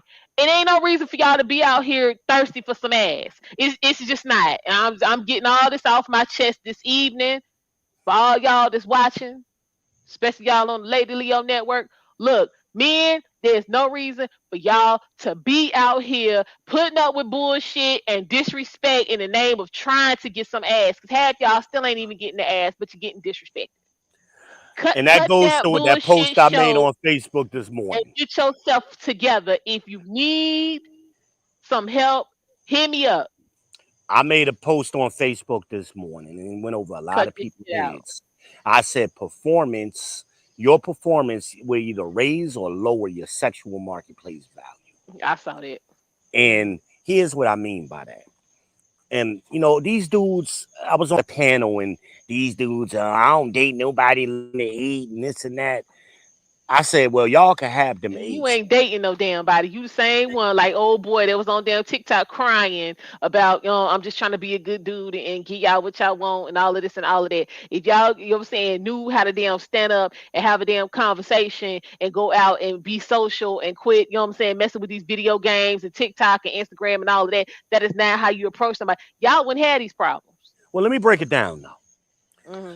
Because your sexual marketplace value only your looks only matter initially in the beginning, in the very beginning, because that's like your ticket. That's what gets you in the door. So if you get, let's say you get with a chick who's a bona fide eight, right, and her performance sucks, her sexual performance and her behavior sucks, you're gonna start looking at her differently. She ain't gonna be cute to you no more. You ain't gonna be attracted to her and turned on her by her no more. As opposed to you getting with an average chick, because most of us are average, a 4, 5, or a 6 is average. Get with one of them chicks who got a high performance, you're gonna be more happy with her. That's why I don't date them. I don't date pretty so-called baddies. They are lazy and they're a waste and their sex sucks. I don't deal with them. I don't want to deal with them. I did that when I was younger. It was always been a waste of my time. The best sex came from average looking women. And they wasn't little toothpicks. And see, that was the other thing. Kevin died too early, so a lot of his philosophy didn't get fully Develop. expanded on, right? Mm-hmm. So what he was talking about was what high value men are looking for. That's not what regular men look for. Regular men get regular women. They don't go looking for baddies. Please show me the family pictures where all of the women in the family is baddies. I'll wait. It don't no, that's not how it works. That is not how it's never worked. Grandma was nice looking. She was cute. She was nice. She took care of herself, but she had good performance. Mm-hmm. Her performance was good. Her behavior was good. And granddaddy stayed with her. We just said it, 50, 60 years. Ain't nobody staying with these baddies more than a couple of weeks because they are headaches. All of these rich men who getting divorced from these baddies, they never learn. They be miserable. They be miserable. Your weight don't matter. ABCs is appearance, behavior, communication. Okay. That's what you teach in photography and modeling. That's where that comes from. Mm-hmm. So we've been taught too much in our culture to focus on appearance Mm-hmm. and nothing else. So that's what they think they're doing, and they're focusing on. Oh, I'm gonna get me a man because I'm gonna look a certain way. No, it ain't about getting a man. It's about keeping them. You keep them with your behavior and your communication. That's always been the case. Always them classy women. Like you look at them old videos where them women was talking, you know, back in the 40s and 50s, and Mm-hmm. they were just so classy and they had a mannerism to them. You know, now today you got all that rah, rah, rah, and these chicks sound like dudes. I'm like, Mm-hmm. where did that happen? I don't, and they even in New York chicks. I grew up in that area. I don't remember women talking like that when I was younger. So where did all of these little girls come from now to sound like dudes? Yo, son, yo, son. I'm like, yo, bruh. They sound like the dudes. Child, Jason was just talking about that earlier. He was like, I mean, any chick that break out with bruh, go ahead and It's not so, dude, fellas, listen to me. Trust me. Get with a regular woman. Stop focusing on things you can't change. Especially if you're looking at women of a particular age. Ain't no 40, 35, and 30 and 40-year-old women changing their body types. Is it possible? Sure. I've seen it happen. But the norm is it's not going to happen. They are what they are at that point. They got a lifetime of behaviors. They're not going to all of a sudden go from a size 16 to a size 4. It ain't going to happen. And it wouldn't look right if they did. But who said it? It was a comedian that said, there's some good pussy underneath that stomach. Y'all better stop acting like y'all don't know. I'm about performance. That's what makes you attractive to me. How do you write perform? that How do you down. treat me? That's the How do you, idea. what's that? Which is better, performance or looks? Hell, I mean, compare it, just like Kevin said, name the product that gains value with age and use. It doesn't exist, right? Well, the same thing is true. You think about cars. You can have a pretty ass car, but if it don't perform, it don't drive, it ain't worth nothing. But But the you'll problem drive a is Bentley. we got a lot of dudes out here that'll take the pretty car that don't run just so they can say they got the pretty car. I know, I agree with you, and that's the problem. That is That exactly is the the problem. problem. So I agree. you rather waste your time and your resources running after mm, let me see, running after who everybody thinks so damn cute. Um, let's say running after Beyonce. But Say it again. Beyonce, I said I'm gonna use this as an analogy. So these dudes today would rather spend all of their time and money and resources running after a cookie cutter Beyonce Oh, that Brainiac literally Beyonce, what your boy said? Brainiac Beyonce. Brainiac Beyonce that will literally spit in your face, then deal with um Crimson. Yep. And these chicks are lazy. They don't think they gotta do nothing. Anywhere, anywhere, especially with for you. So you and I ask them. That's the question I ask. Stop asking women to be submissive. Ask them this question instead of asking them what they bring to the table, ask them what are they willing and eager to do for the man that they say they want. And watch they fucking faces get puzzled.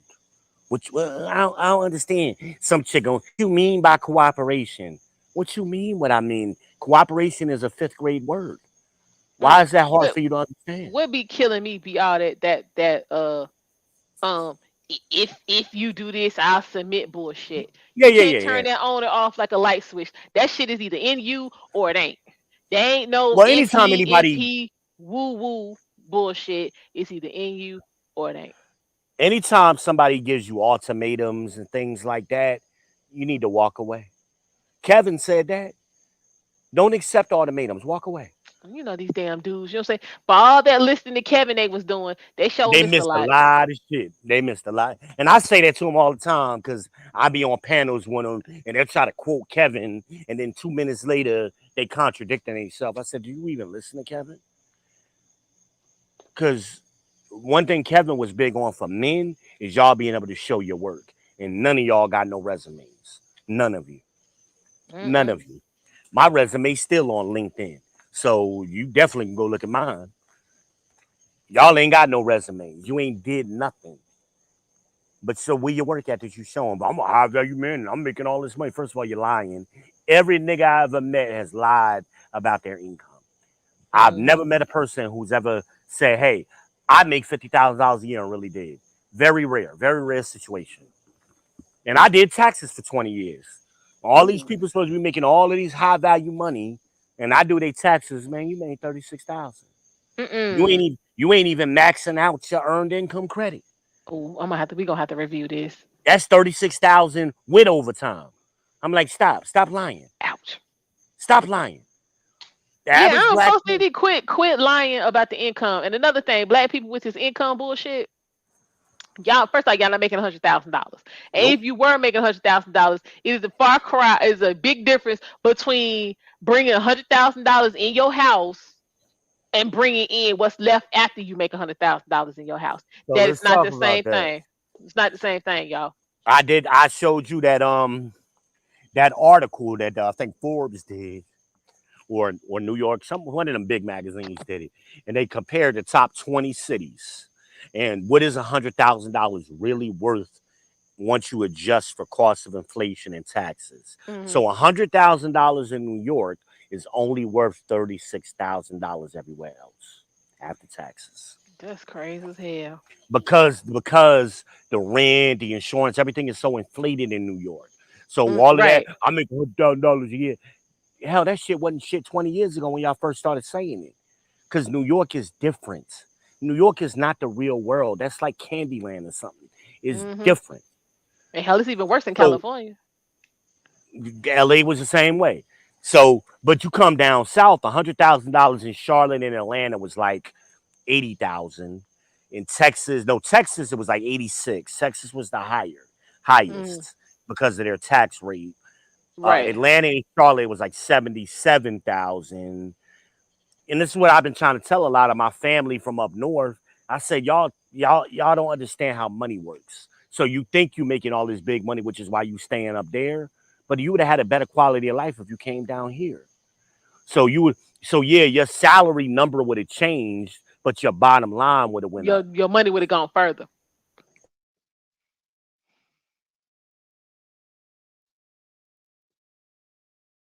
Yeah, because one thing I do see with people who, you know what I'm saying, come here from up north is a lot of things that they don't pay for up there, we pay for it down here. So you know what I'm saying, think you coming with this number and you thinking, okay, I only got to pay for A, B, C, and D, but then when you get here, you paying for A through M, and you didn't factor on F through M, and now your money messed up. Yeah, they don't understand how money works. They don't understand it at all. They don't, like you said, they focus on income. They don't understand wealth. They don't understand net worth. They don't understand those things. They just focus on income. And it's sad. But and I told you the salaries for black women went down, by the way. They're down to They 35. did. Yeah, and I told you after COVID, because they was getting all that extra money and they bumped them up to like 38 at one point. Now they down $3,000 on an average. That's just stimulus money right And there. black men went up. Yep. Ain't that funny? Ain't Yeah, that but funny? y'all broke and dusty though, remember? Yeah. I get it. It's funny. Can't tell them nothing. Then they always everybody got these stories about my granddaddy had a business and this and that and every nigga I met, it's like they reading the same playbook. I'm like, all of y'all got the same stories. I've heard them before. I don't even want to hear them no more. Because ain't no evidence of it. Every now and then you'll run across somebody who, granddaddy had a real legitimate business. Like mine. You'll run across that every now and then. And you can see the examples of that. Granddaddy got a house that's paid for now. And he got some old cars around that he had before. You running into people who used to work for him and all this kind you of can stuff. see that. You can see the examples of it. But then you run across some people. Then somebody daddy had a business and he did some kind of landscaping and the evidence that they had was some old lawnmower that was in their backyard. Yeah, that was what my daddy used to use. That ain't no professional shit. That's a regular ass lawnmower.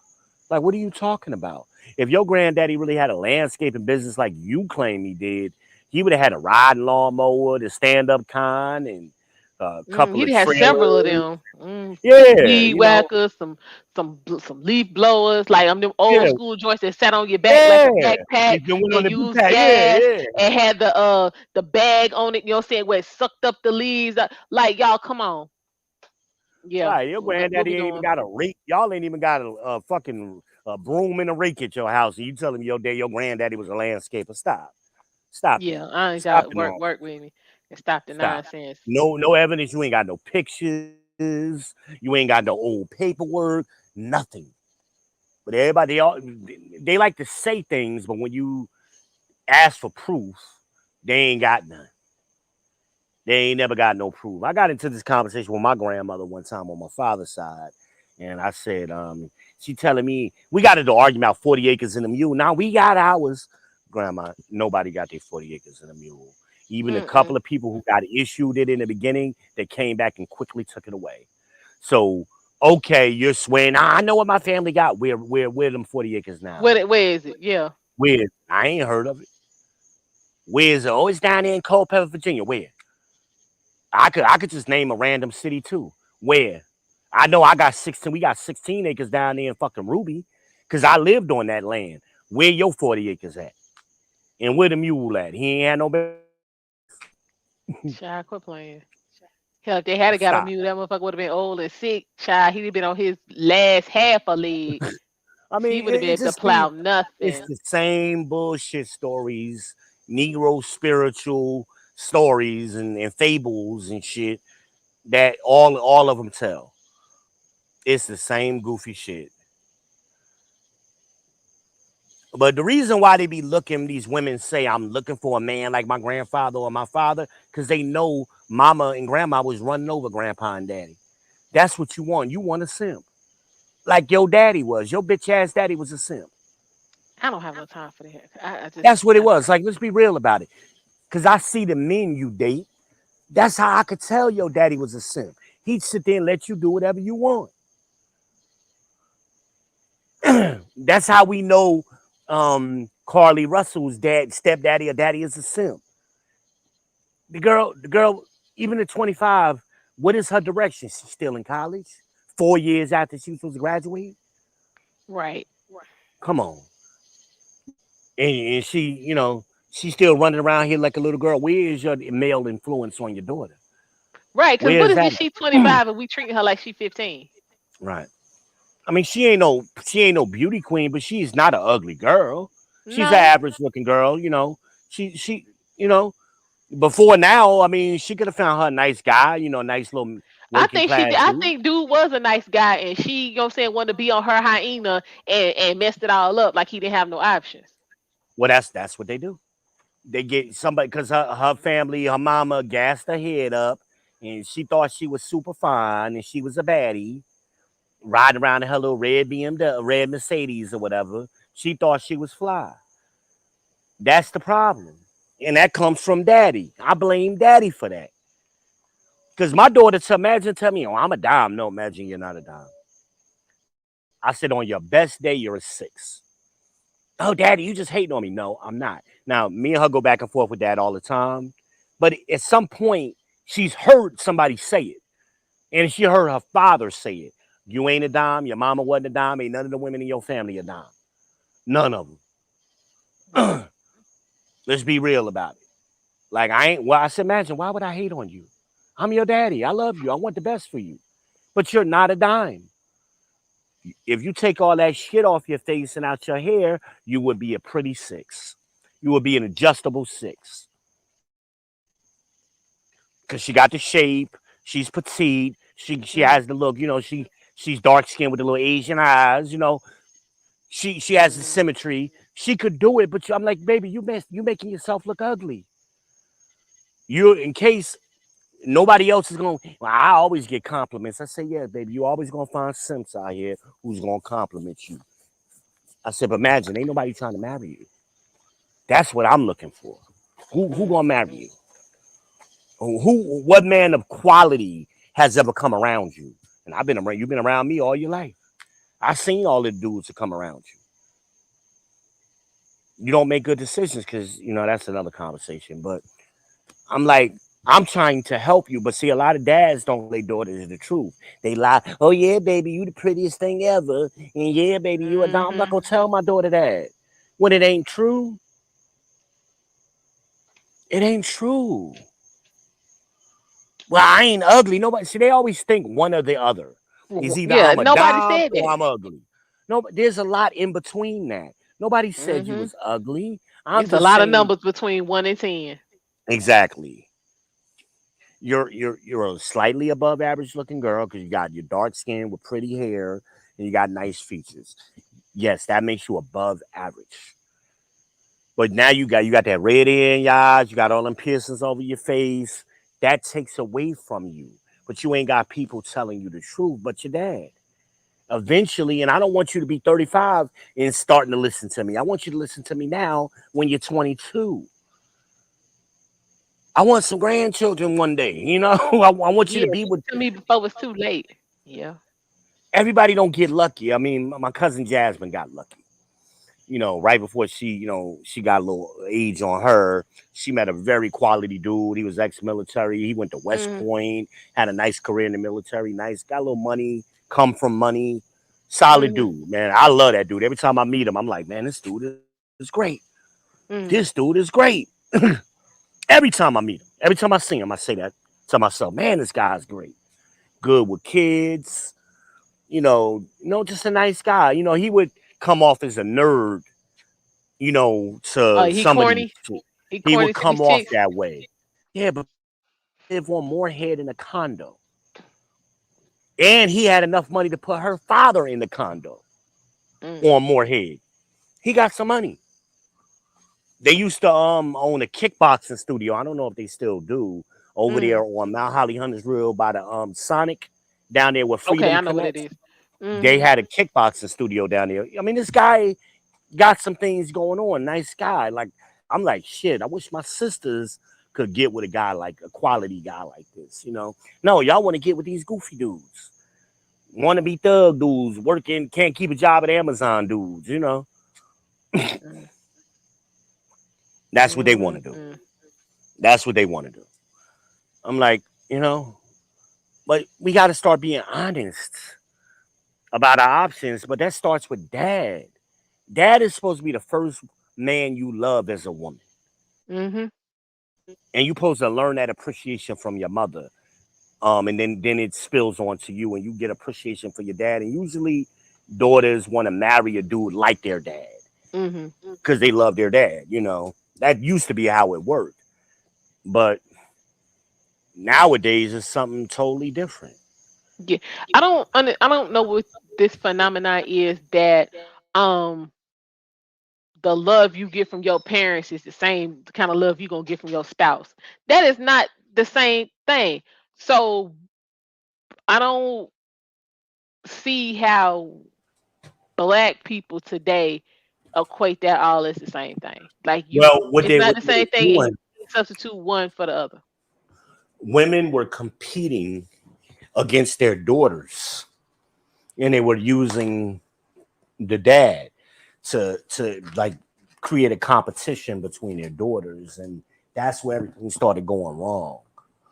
Um, it used to didn't be like that, but somewhere along the line in our lifetime, that you start seeing that with these, and you even see it now with these women our age. They think they're 20.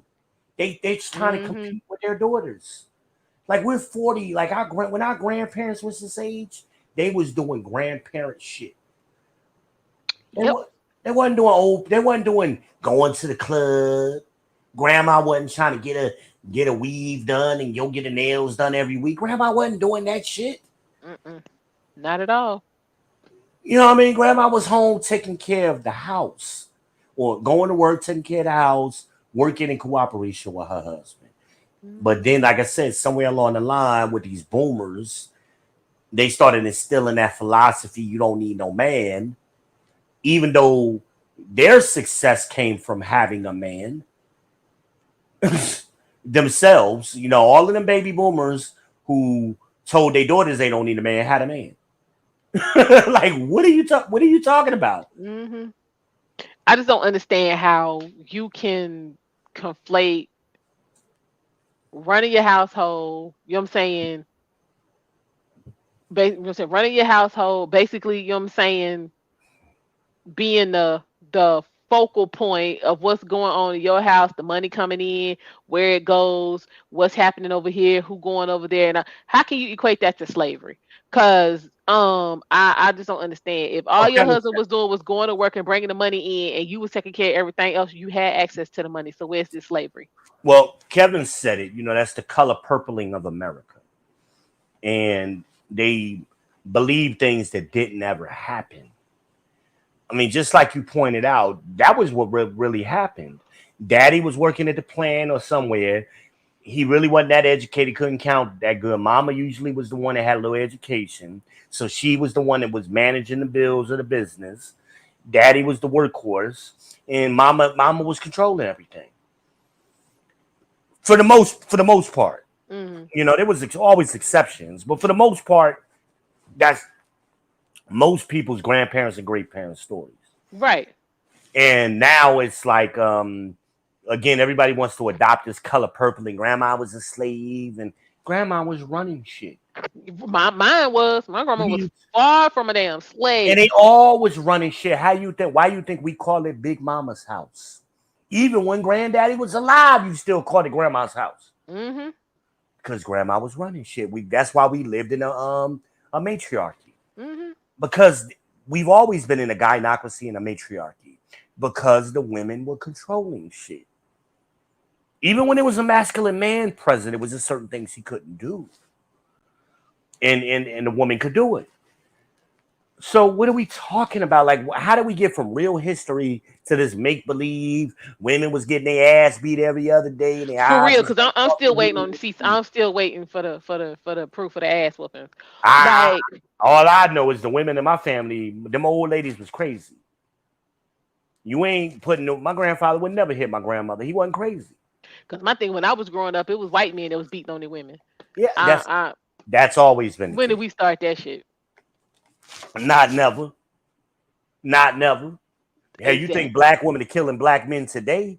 They would have been killing them a long time. It would have been for real. It would have been no black men. It would have been easier to do because they was feeding the niggas. All they had to do was poison the niggas. Niggas would have been dropping dead left and right. Thank you. And the 2 or 3 they did, we know that's why. But it was always because that would be the talk. Ooh, so and so died. So and so husband died. Ooh, girl was so unexpected. Girl, he died in his sleep. Exactly. Yeah, it'd be something crazy. She done poisoned his ass.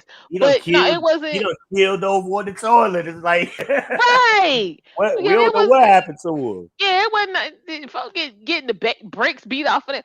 Like y'all cut the bullshit.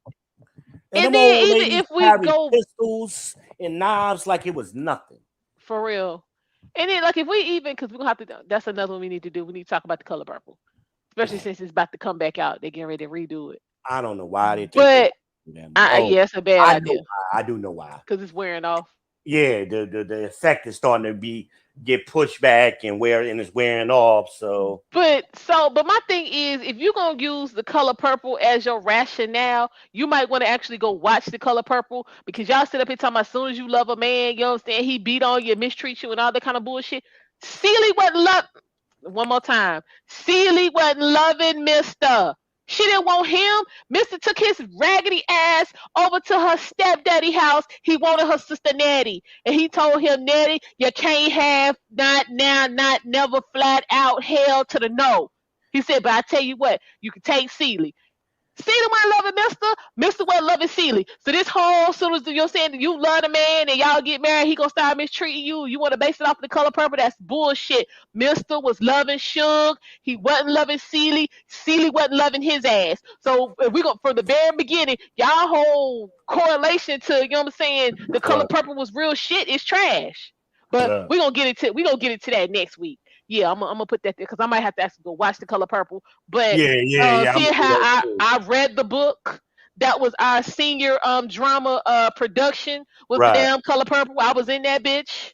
I think I know a little bit about The Color Purple. So I read the book, saw the movie, and was in the damn dramatization in my high school. But I'm gonna watch it one more time. We're gonna talk about that because Celie wasn't loving Mr. and Mr. wasn't loving Celie.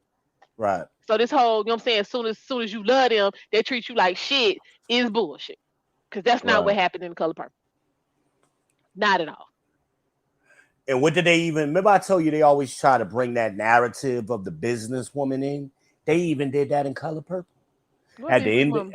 at the end of Color Purple, Oh, she was Celie making them became a pants. businesswoman. Yeah. Mhm. Oh yeah, she was making them pants. They always do that. Was it me or in the end when Nettie and them was trying to get back to America? Wasn't it Mister that went and paid that money? Mm-hmm. Okay. Yeah, I Yep. thought, he went to, I thought I saw him going to his stash and pull them hundreds out and Mm-hmm. go down to the immigration office and pay the toll. As the old people say, he Yep. paid the freight. So for all that businesswoman and all of that going on, Celie did not get Nanny and them kids back over here to America. It was But we still the don't black talk man. about that. We don't talk about that. Nah, we gonna get into that next week because I told you I'm gonna watch it. And that was the whole reason Suge wanted him, because he had money. Yeah, and all that land, yeah. So yeah, I want to know. Cause I'm not going to see the new one. I just want to know what happened to her husband. What the hell happened to oh hell, what was his name? Damn, what was his name? Was it Grady? It might have been Grady. Yeah, what happened to Grady? Where he at? Mm-hmm. Cause they all left, but when Suge was back, we ain't see Grady no more. You know what we should do? When you do decide to do that episode, we should go down there to the courthouse and go live from the courthouse. You know, it's right down there in Wadesboro, Yeah. in Anson County. That's where that courthouse was from that Mhm. movie. Mm-hmm. We might have to do a watch party like in the Discord for that. Yeah, that'd be interesting. Yeah, but I'm just Because that confused. courthouse looks exactly the same, by the way. Mhm. It ain't changed. It Yeah, nah, has not Charlie. changed. Anson County, Nope. they ain't no damn money down there to be trying to invest in no Nope. courthouse. Ain't nobody in North Carolina invested in their damn courthouse but damn Mecklenburg County. We the only ones walking around with this new ass courthouse locking black people up because we too damn dumb to read all them 865 million papers that No. they sent to your house before they come pick you up. Nah, Mecklenburg County ain't the only one. Concord, Kannapolis. You seen Kannapolis courthouse lately? All of that Nah, building and shit that they doing up I there? don't be courthouse checking. What's going on in Canal? Don't make Ooh, me ride yeah, through they there. developing that, man. Right up there. They doing a whole lot of development up there in Kannapolis. I said, they must have learned from Concord. And Well, that means Concord is folks doing gonna all get that expansion down people there. get ready to be getting locked up. I don't participate Yep. in any of that. I be at the courthouse because I'm a paralegal, so that's why I be at the courthouse. I be down to take care of business. I don't. Yep. Hell no. They gonna get I'm on trying to that think. Last time Concord. I think the last time I went to the courthouse is when I went with you to turn They in do your my divorce papers. Yeah. I ride past that Yeah, bitch, we but I both don't ain't be been down there to trying to partake in no services. Y'all will never keep me. I'm good. Hell, I didn't even go in. I just went to the drop box on that This one. is what I'm saying. Yeah, no, I'm just like let me think. Last time The last time we went in the courthouse is when me, you, and Joyce was in the court. you know what? That's right. That was what 2019? It was before them. Wait, Yep. was it? It might have been before. I think a little bit You before sure? end of 2018, somewhere in there. Okay, But might have been. yeah, because the courthouse was still open. There wasn't no problems or nothing. Man, yeah, my name, no paperwork, no paperwork. I be down there because of other people's paperwork. Yeah, no. But you know, some people who like always in court for something. Yep. They play in the system some Plus, kind of it's way. expensive to always be in court. Well, if you ain't paying for it, see, they find ways. There's all kind of programs to help these girls out. No, I'm talking about folk who be in damn trouble. Oh. Yeah, nah, I ain't nobody trying to get no child support money and none of that kind of. I'm talking about people who be having papers like they're trying to stay out of jail. I'll be like, man, you just got off this now with some probation. What the hell you back for? Now you out here on the block talking, man, I gotta get this money together. I gotta pay my lawyer. You know what I'm saying? For you get caught and be back. Nigga, if you had a lawyer to begin with and you knew about paying lawyers, you wouldn't be in this situation. This is what I'm saying. Like, quit picking folks out the phone book. But hey. That's what y'all do. Say, That's how I kept Dream out of jail because we always got him a lawyer. I ain't turning him in there with no defender. hell, be calling me up, telling me, can you read this for me? What it say? I'll be like, really? This is really. Mhm. Many times you've been, you should be able to tell me what it say. It's crazy. It's foolishness. It really is. And then when I be like, okay, yeah, this ain't free, then they looking at me like, I mean, how you gonna do me like that? Yeah. Because I had to pay to get this damn expertise. So They you need think, to pay to take advantage of yeah, it. that was Kevin Samuels. You gotta Competency pay needs to for be expertise. compensated. Yeah, right. He said that this morning too. And you gotta Shit. pay for expertise. Right. So hell, since I had to pay, yeah, you need to run me my money. I told my daughter that. I said, imagine, let me tell you something. You getting into sales. You got a family full of salespeople. Tap your resources. You grew up in a house with one of the best salesmen you're ever gonna meet. That's what I did. Why aren't you utilizing me? Why aren't you utilizing me? Your grandfather was a salesman. Joyce was a salesman. Hell, my grandmother was a salesman. She sold textiles before she retired. So I'm like, come on, you got people who made careers selling. Use your resources. I'm trying to tell you how this corporate America works. They're For gonna real. smile up in your face. The name of the game is CYA. Because you're only as good as your last sale, baby. Remember that. So when they'll play nice with you up until they about to walk you in and fire you, they'll be your best friend up until that moment. That's why I don't deal with it.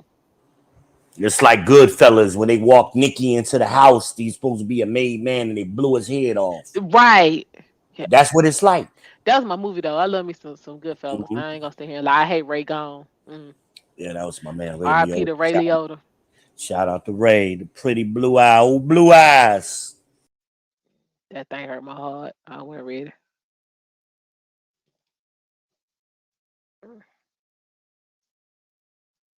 Yeah, I wasn't ready for that. Not at all. Mm. Hey, you done dropped off. There you go. My bad. Yeah, Yeah. he was cheating on Karen. And he said, Karen, I told you she don't mean nothing to me. Man, he didn't have to take her down like that though. I mean, like then, like I mean, Karen was like, like, come on. Karen was riding or dying with him, She man. was, but child, as soon as he just prison is where I draw the line. Like I'm not Rock gonna be with him when living he did that bid. in And she deprivation. was smuggling the coke in there. I mean, but yeah, after the feds was on him, I'm just saying. Karen was holding him down that first bid he did. She She was holding him was. down. She Yeah, was. she She blacked out on was. his ass. So I told us all this damn shit. Bitch, don't be pulling that shit out up in here. She Man, was in the damn in the visiting room pulling coke out she of her was. coop. I mean, but check your hoe. If you know your You wife better coming through check holding that you bitch. down, like that was just real. That was sloppy though. That was Right. sloppy as hell. Like you You know gonna she let this coming, you're whole saying bringing your merchandise and this how you making it. Check your as old folks say, check your bitch. yeah, man, you supposed to have that under control, man. That's the rules. You want to have a side chick, keep her under control and don't embarrass me. That's what I'm saying. So I mean, yeah, he was out of pocket. So I'm like, yeah, I'm pulling all this out.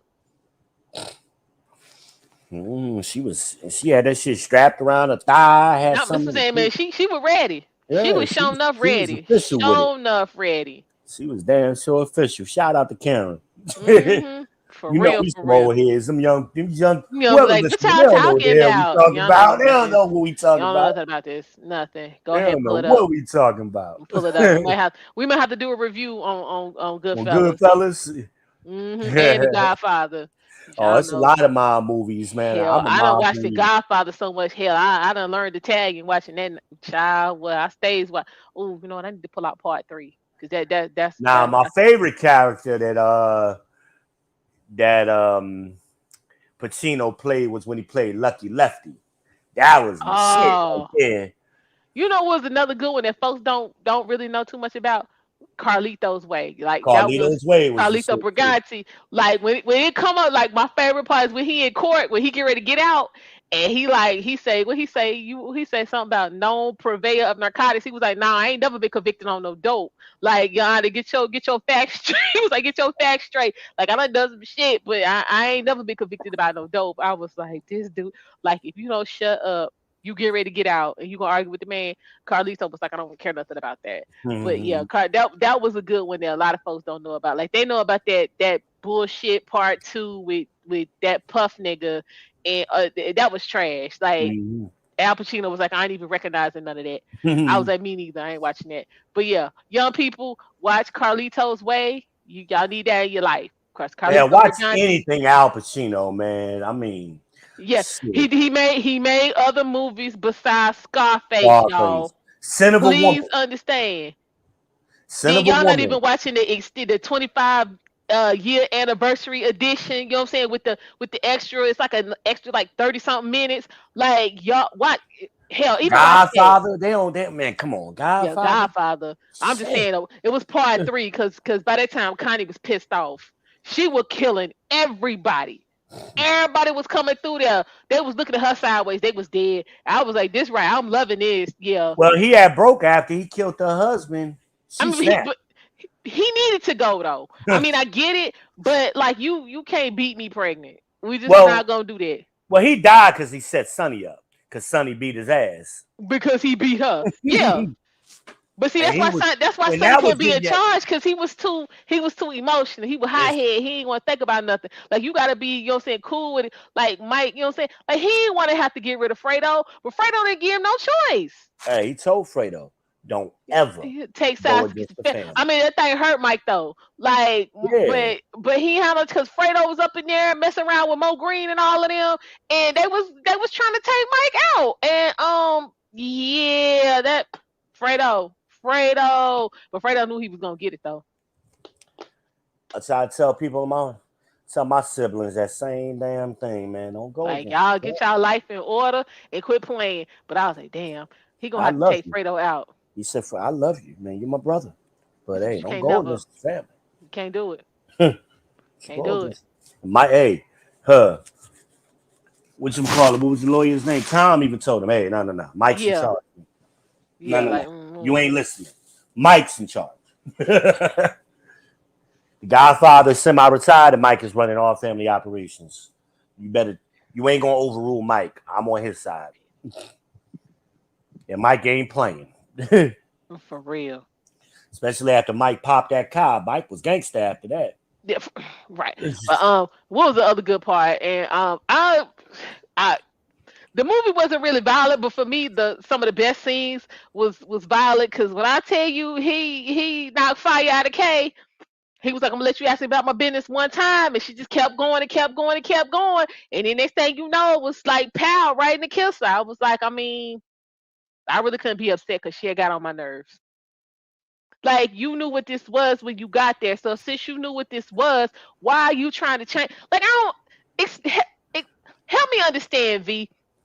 What is it with these non-Caucasians, in this case these Italian men, hooking up with these white women?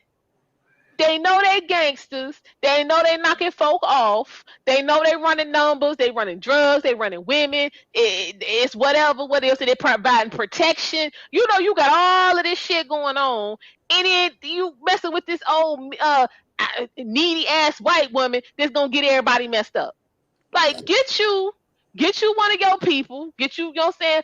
Well, I mean, in Mike's, in all fairness, I mean, Mike's true love, Apollonia, got killed over in the homeland. So I see where he was coming. But hell, go back and get you another one of them, because when I tell you, if Apollonia had lived, it would have been none of that. Let me know all about your business. That bitch would have been like, y'all, you know who you talking to?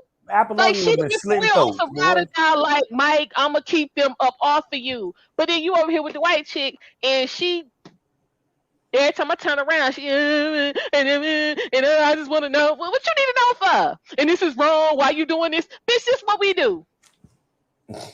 This is what we do. And she My daddy asked did him it. early His daddy on. did it. This is what we do. We do it here. We do it in Vegas. We do it in Jersey. We do it in Texas. We do it in Italy. We do this shit everywhere. This And is he what told her we up do. front.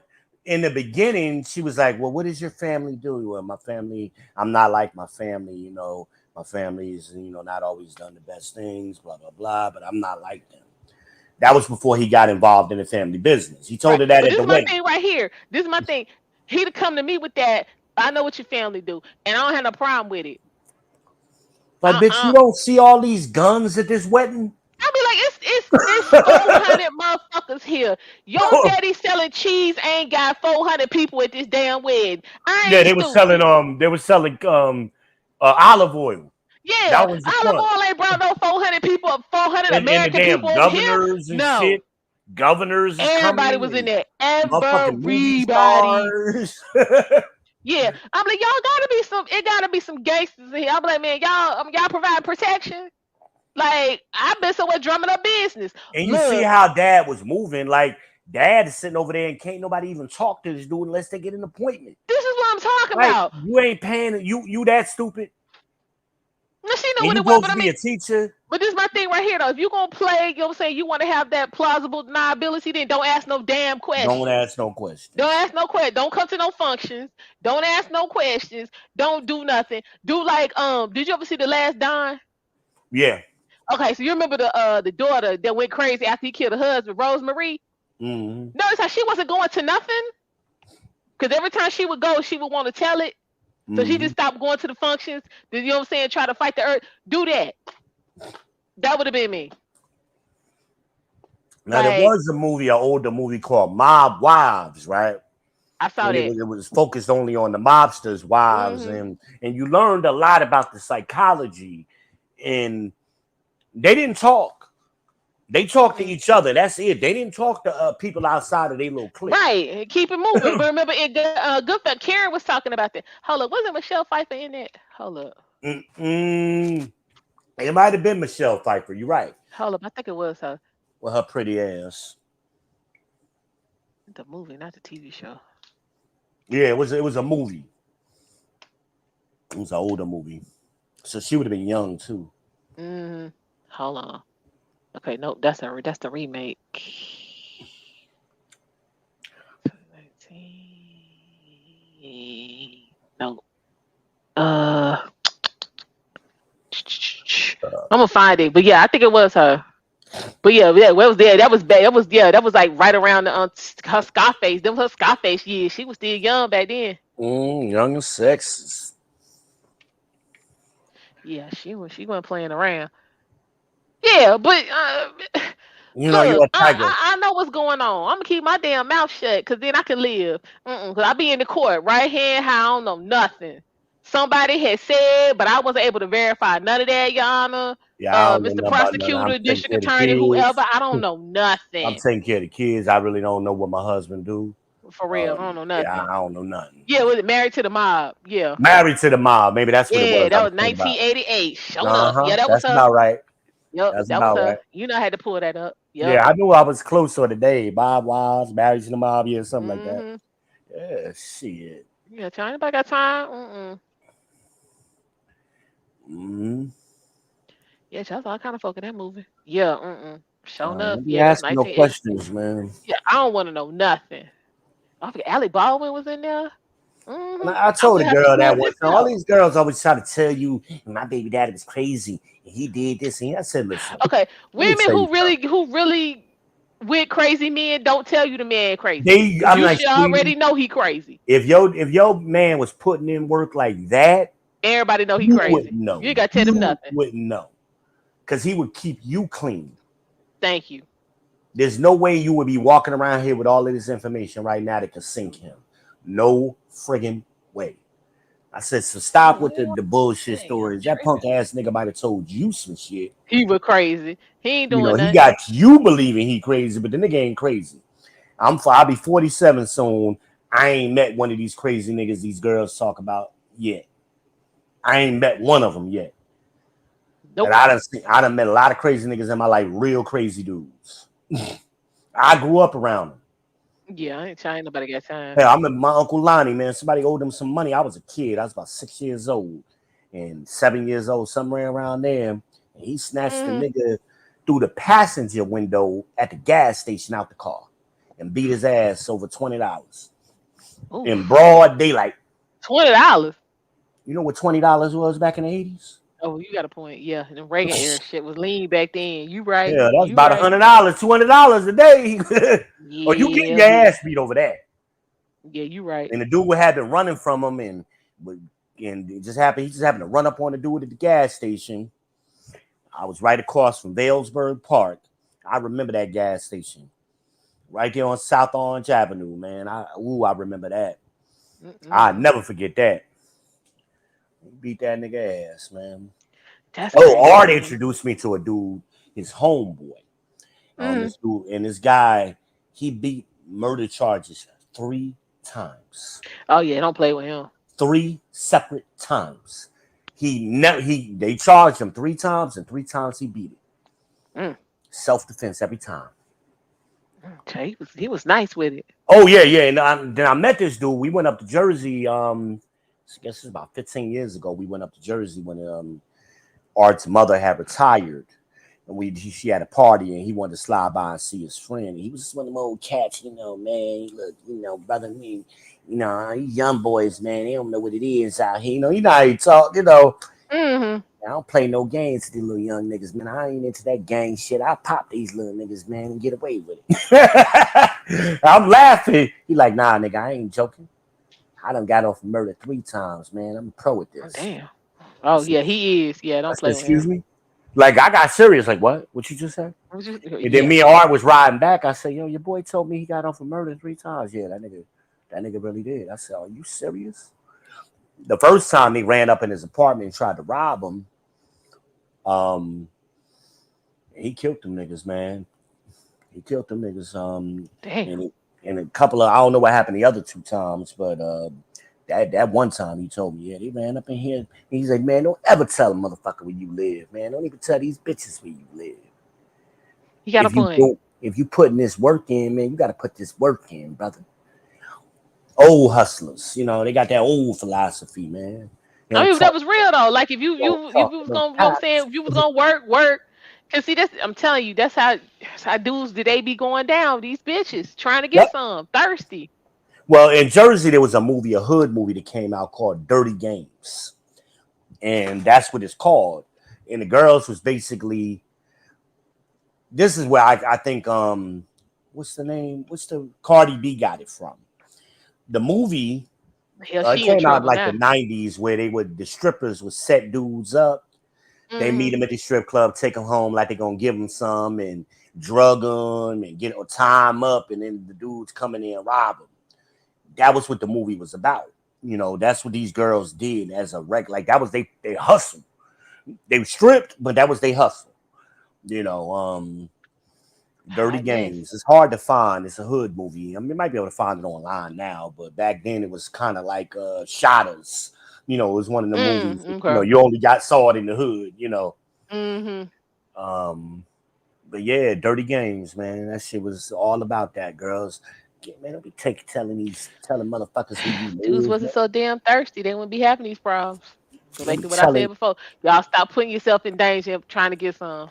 And that's what he said, man. Y'all out here worried about pussy, man. You want to make money and you want to chase pussy. What you want to do, man? Can't do both. You really can't. I don't care what nobody tell you. You got to decide what you want to do. Keep the girl out your business, man. All the way out, because soon as she get pissed off, guess what's going to happen? That's what he was saying. I used to see our generation, we used to listen to them old dudes. They tell them stories. Because that was the only time they talked, when they was telling them kind of stories. And you had to read in between the lines, the wisdom that was in what they were saying, But you ain't got that no more. And these dudes just talk to be talking now, I be lying. Yeah, be lying and want to hear they self-talk and people who really done did something in their life, we know they full of shit. Like that story don't even add up. For real. Me and Angry Man was talking about that. This shit don't even add up. Don't add up. Story don't make no sense. That's why we always say street recognize street, game recognize game. Right. And they don't understand what that means because they don't have it. They don't have it. So y'all talk shit and want to impress chicks all the time. That's what y'all try to do, you know. Want to be tough guys in front of these girls, man. No. And it'd be the worst kind of chicks. They want to go through all this bullshit to try to impress. It'd be somebody else, girl. That's what it be most of the time. They really be the side dude. Usually those the ones they put the battery in the back the easiest. Cause see, the side dude want to be the main dude. So he think I just do this one extra thing, she gonna be with me full time. No, yeah, she gonna love me. Yeah. No, she ain't. You expendable. That's why she sent you. Exactly. Come on now. Exactly. Same thing. Or they either gonna send a side dude, they gonna send a relative. Those are one of the two dudes that they gonna have sent for them the quickest. Exactly. Because they see them as expendable. Even their own brothers. They see their brothers as expendable. Look at Dominique Jones, right? Dominique Jones. She didn't care nothing that boy died. He was my brother, like a brother to me, but you ain't shed one tear. Not one. She was up there telling the whole story, ain't cried yet. Not one tear. Her makeup ain't run not once. Once. She was up there trying to be cute. Exactly. But guess Looking what? like a complete fool. You know, we saying to ourselves, oh, ain't nobody gonna fuck with her. Wrong. Some goofball out there dealing with her right now. I guarantee she got a whole line of them. Whole line of simps. Because they telling they show that Travis ain't know what he was doing. Right. You know, I ain't gonna get I'm a real man and I'm a straight. That's what they telling themselves. And they love to play a dude like that. Because those be the easy ones to play. Dudes who come in the door thinking like that you gonna control. See, a real man know you. I can't control you. I can't make you do shit that you don't want to do. Right. Even if I had all the money in the world, it wouldn't matter. Oh, that's why all of these rich men is getting these divorces. Because they at some point their money don't matter. Especially the woman see through them and see they full of shit. True. Once she loses respect for you, she loses respect for you. It ain't even about the money at that point. I know for me, once that respect is gone, it's gone. It is what it is. Especially if he don't keep his word. Usually that's what it is. If he don't keep his word with you. You know, nigga, I thought you had, especially if you riding a dying for him, like, nigga, I was in your corner. And you gonna shit on me? Right. Me? After I held you down and for real, mama was dying, I was there and holding a hand, and you know, you done been through the war with this nigga. The fire, for real. You know what I mean? That nigga, you know, you going to fall on your face in front of me when I've been holding you down through when you ain't have nothing. For real, you really ain't got nothing now, but I was there with you. I stood by you. I took care of you. I did all of the wifely shit, even though we wasn't married. I did all that. And you wasn't with me. Worth been proven, been certified. Right. And you coming up short. But now we got the women doing that. Hey, they have a dude that a ride or die for them. Especially, I mean, again, we know these dudes, especially these young dudes, they not getting no pussy. So when they finally get paying pussy, they ain't trying to fuck it up. They ain't trying to let it go out. What was that dude that was on one of them Lee was on one night giving out advice? Oh yeah, what was that nigga name? And the dude called in and he done sent the wife to law school and now she about to graduate. So she like, They was from California. Yeah, she was on the we got to end this because she had been messing around with some dude and she, you know what I'm saying, was thinking he was gonna get her on to his daddy law firm and all of that foolishness. And he on there telling me, so what should I do? Well, look what Lisa did. John held her down all of them fucking years, raised her kids, and then she let that other nigga slip in there and get in her head. All John do is work. And take care of your kids, not his kids, yours. And you let some other nigga come in there and get in your head. When you had a ride or die dude, John ain't no playboy. He ain't running no streets. But see, that's all it was about. You know what I'm saying? Him to come in and work and take care of all of that. And then, you know what I'm saying? Because he worked all the time, that opened up the door for her to go be able to do whatever she wanted to do. Yep. Thinking he wasn't going to be none the wiser because he was always at work. Yep. Hell, which bring me into it. Nene did the same thing to me. And then I had the nerve to tell me she out-earned me every year we was together. Nene, I was making more money than you in gift cards. Are you kidding me? Yeah, we're not going to do them gift cards. Is everything. You ain't going to tell me you made more money than me. Not them that. Gift cards was everything. Come on, man. That was better than my salary. You kidding me? Them gift cards is everything, man. When I tell you, I wasn't even working there no more. Was still cashing in gift cards. Hell yeah. They was bringing them shits to me in stacks. Y'all know I was sleeping in that bitch. You and me both. I do my 10 hours, go in the car, take a nap, come back in and do 4 more. Hell yeah. And don't hit them overnights on that Emer line. That's what I was doing. I was going to say on Eber, I go right on upstairs because you know you could take a nap because they ain't really ringing that wasn't much. nothing going on for real. And then I messed around and got on that damn Lexus Link for about 4 months. You wasn't doing nothing. You wasn't doing nothing. That was easy gift cards. Yep. I was like, give me all over. Y'all want to give me 8 hours? I'll do 8 hours. Yeah, because they used to put me on the Spanish line. Wasn't nobody calling them. Shit. Man, please. Appreciate you. You're gonna let some scrub nigga that can't ever put a dime in your hand get you gassed up. And you had a man working like I worked where you ain't even have to work. Come on, stop. Them gift cards. Hell, I bought a house off them gift cards. For real. I better quit playing. Cause what?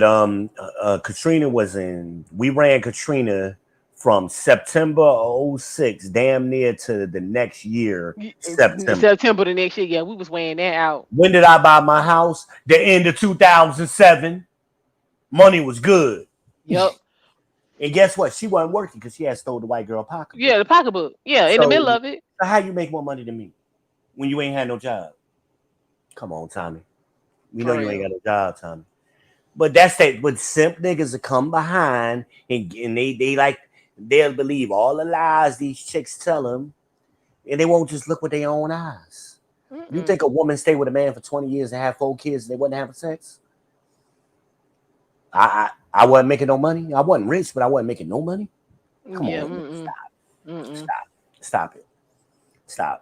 But they tell themselves stupid stuff because they think, and I said this to somebody earlier, they think men like that think, beta men, they think if they tear down another man, that's going to make them look better.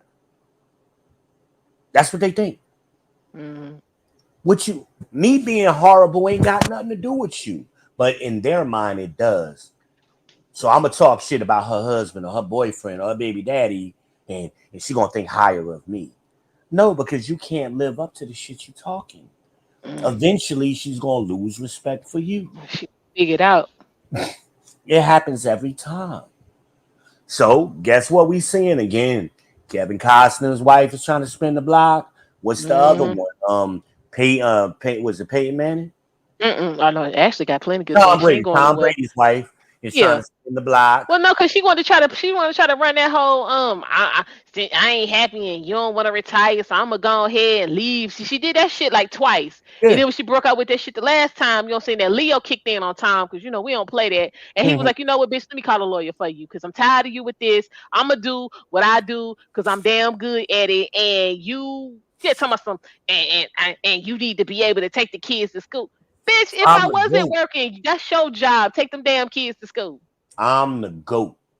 Right. So Tom was like, the hell with that. Let me go ahead. I got me a lawyer. I'm gonna get you one, and we can go ahead and get this done. And then she called herself trying to get with the taekwondo teacher or whatever. Yeah, that was living in their house. That's what I'm saying. And Tom was like, that's the best you could do. Meanwhile, this is the part I didn't understand because Giselle, girl, next time you want to call me. Because my thing is, women was running after Tom when y'all was married. You thought that was going to stop when y'all got divorced? Tom ain't had to call no bitches. Them 23, 24, the first chick he got with after they got divorced was 22 years old. Giselle, stop playing. They They think those women like he that. ain't called her. She went looking for him. She was like, "Y'all seen Tom? Tell Tom here my number. Those Who got women like Tom that. number?" And she called. She found out Tom was gonna be at the party. Her ass was at the party. Those women like So that. what we doing?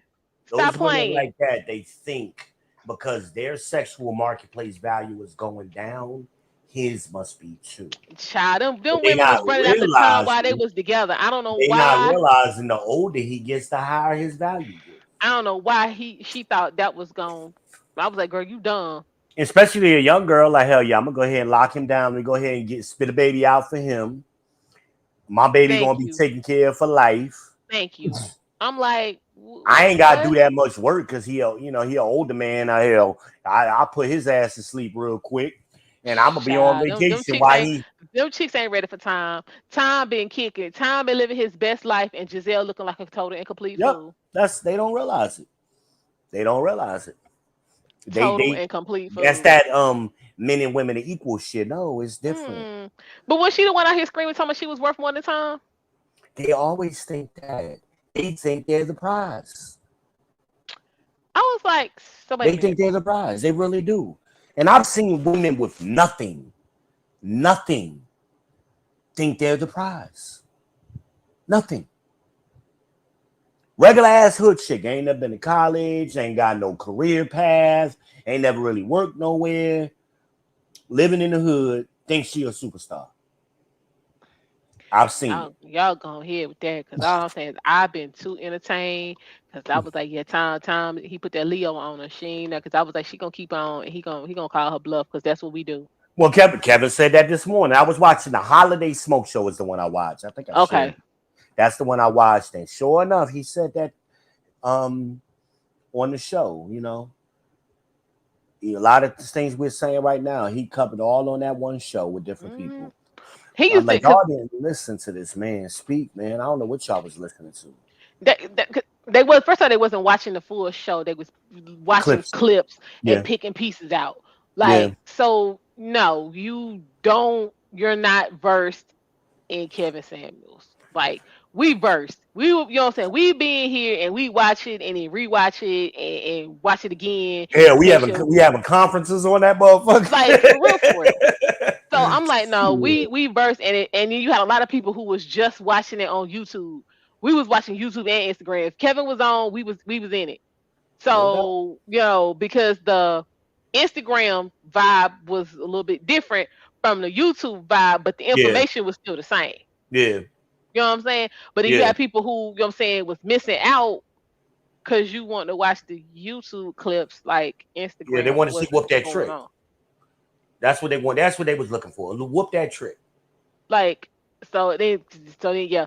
So you had your red pill ragers, you know what I'm saying? They just want to come on because I just want to see him blast on the women. No. No.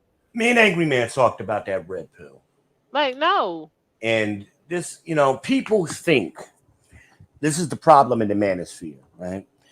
Got a lot of young guys, they hear something and they don't fully grasp it, but they want to talk it. They want to repeat the talking points. Mm-hmm.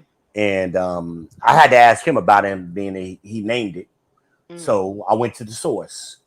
And I said, correct me if I'm wrong, AM, but the red pill ain't the truth.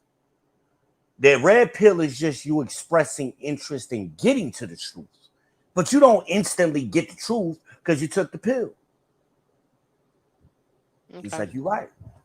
Think about the Matrix. When Neo took the red pill, he wasn't trained. He didn't become the one. He didn't become the one till later on. Mm-hmm. He had to get training and learn. Yeah, he had some training to do. Mm-hmm. After he took the red pill. So that's what they're missing in the analogy. They think, oh, I'm going to take the red pill and, I know everything. No, you don't. Mm-mm. No, you don't. You're still plugged into the Matrix. You ain't been unplugged yet. You ain't been through no training. You ain't been, as Obsidian, shout out to Obsidian. You ain't been in nobody dojo. Sometimes he act like he ain't been in nobody's dojo, all emotional and missing the point. And well, I mean, ain't nobody, everybody got my head sometimes. Everybody got their limitations. Yeah, because I mean, he can beat a dead horse to death. Like, So, and this is what I say, I don't, I got my issues with Obsidian, but 80% of what he say is of value. Yeah. It's the 20% I have a problem with. That's, like me and AM are probably 95%. Okay. Me and Kevin were probably 95% eye to eye. Me and Dr. Hassan Johnson at 95%. BGS 90, I'm linked with those dudes, but Obsidian is probably 80. But sometimes, and as I said, as men, we need to learn how to stop focusing on the 20% and focus on the 80 that we agree on. And I think that's where he loses sight of things. He focuses too much on that 20. That's why he's always, Ace metaphor is always in his mouth. All the time. Always talk about Ace metaphor. But you're portraying yourself, brother, and I love you, man. But if you're listening, you're portraying yourself as a scholar and a leader. Leaders don't worry about straggles. Oh, we kind of damn. Focus on the mission. You losing sight of the mission because you're trying to fight battles and you're losing sight of the war. You made yourself into an author. Why are you on Clubhouse arguing with straggles? That's a good question. Arguing with them bitches. Yeah. Same thing I said to Jay. What are you doing? You told me this is what you believe in. And your mission is you want to bring black people together. Why the hell are you always on Cynthia G's page? Why? How is that bringing black people together? It's not. I want to make sure I got receipts. I say, you sound like a bitch. Men don't keep receipts. No. We put in work. That's what we show. We don't show receipts. We show work. Damn, he broke out with receipts. Yeah, I'm like, who are you going to show these receipts to? And when you show them the receipts, they not going to care no way. I said, this is what tells me you don't know about women. You ain't never been around women. You ain't never won an argument with a woman. Ever. At best, you got her to agree to disagree. True. But if y'all started out as polar opposites, you ain't bring her over to your side. That ain't gonna happen. If you dead set on something, I can't change your mind. This is true. I'm not gonna do to change it.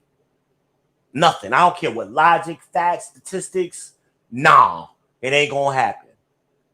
It just ain't gonna happen.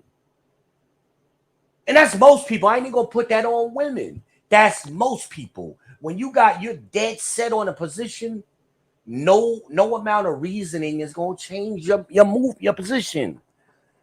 It ain't gonna happen. It's only people that's straddling the fence you really can. You can work on. Those independent, those swing voters.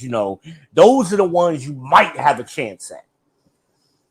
But if you got somebody that's far right wing or far left wing, you ain't gonna bring them to the opposite side. It ain't gonna happen.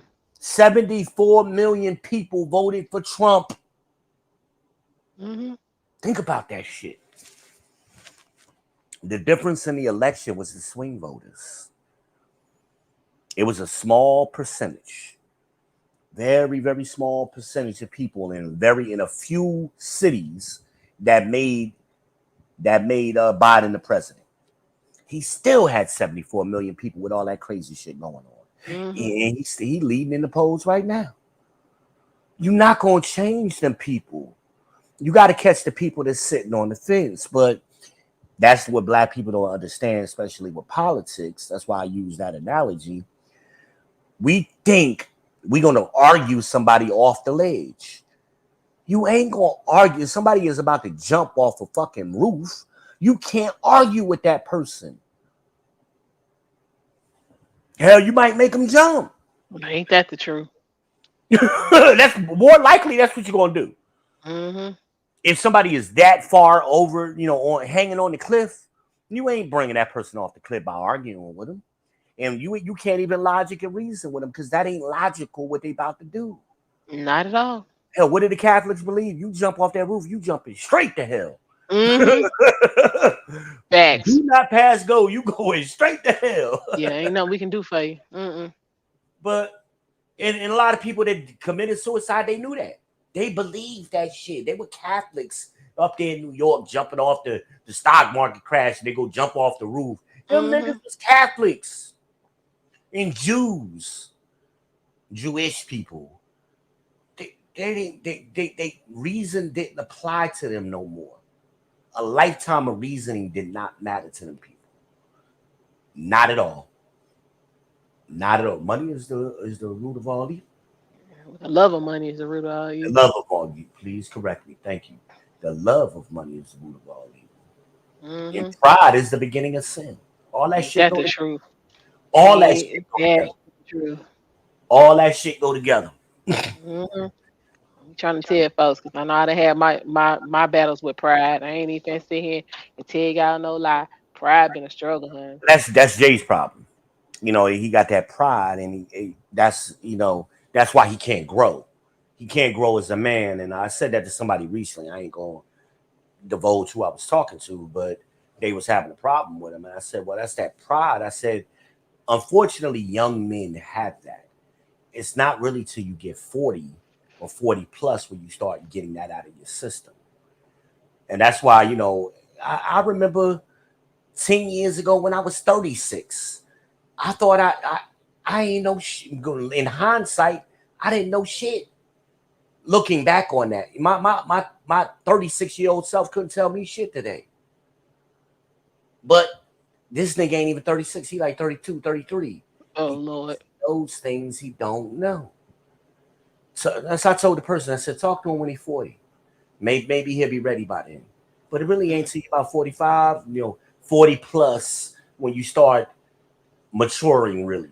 That's why men don't hit their primes until that they really start living their best life in their 40s. Because they got that seasoning, they got that young boy shit out their minds at that point.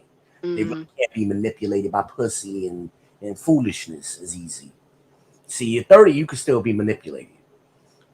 Most of them men, they just started getting pussy anyway. They wasn't getting pussy in their 20s. Nope.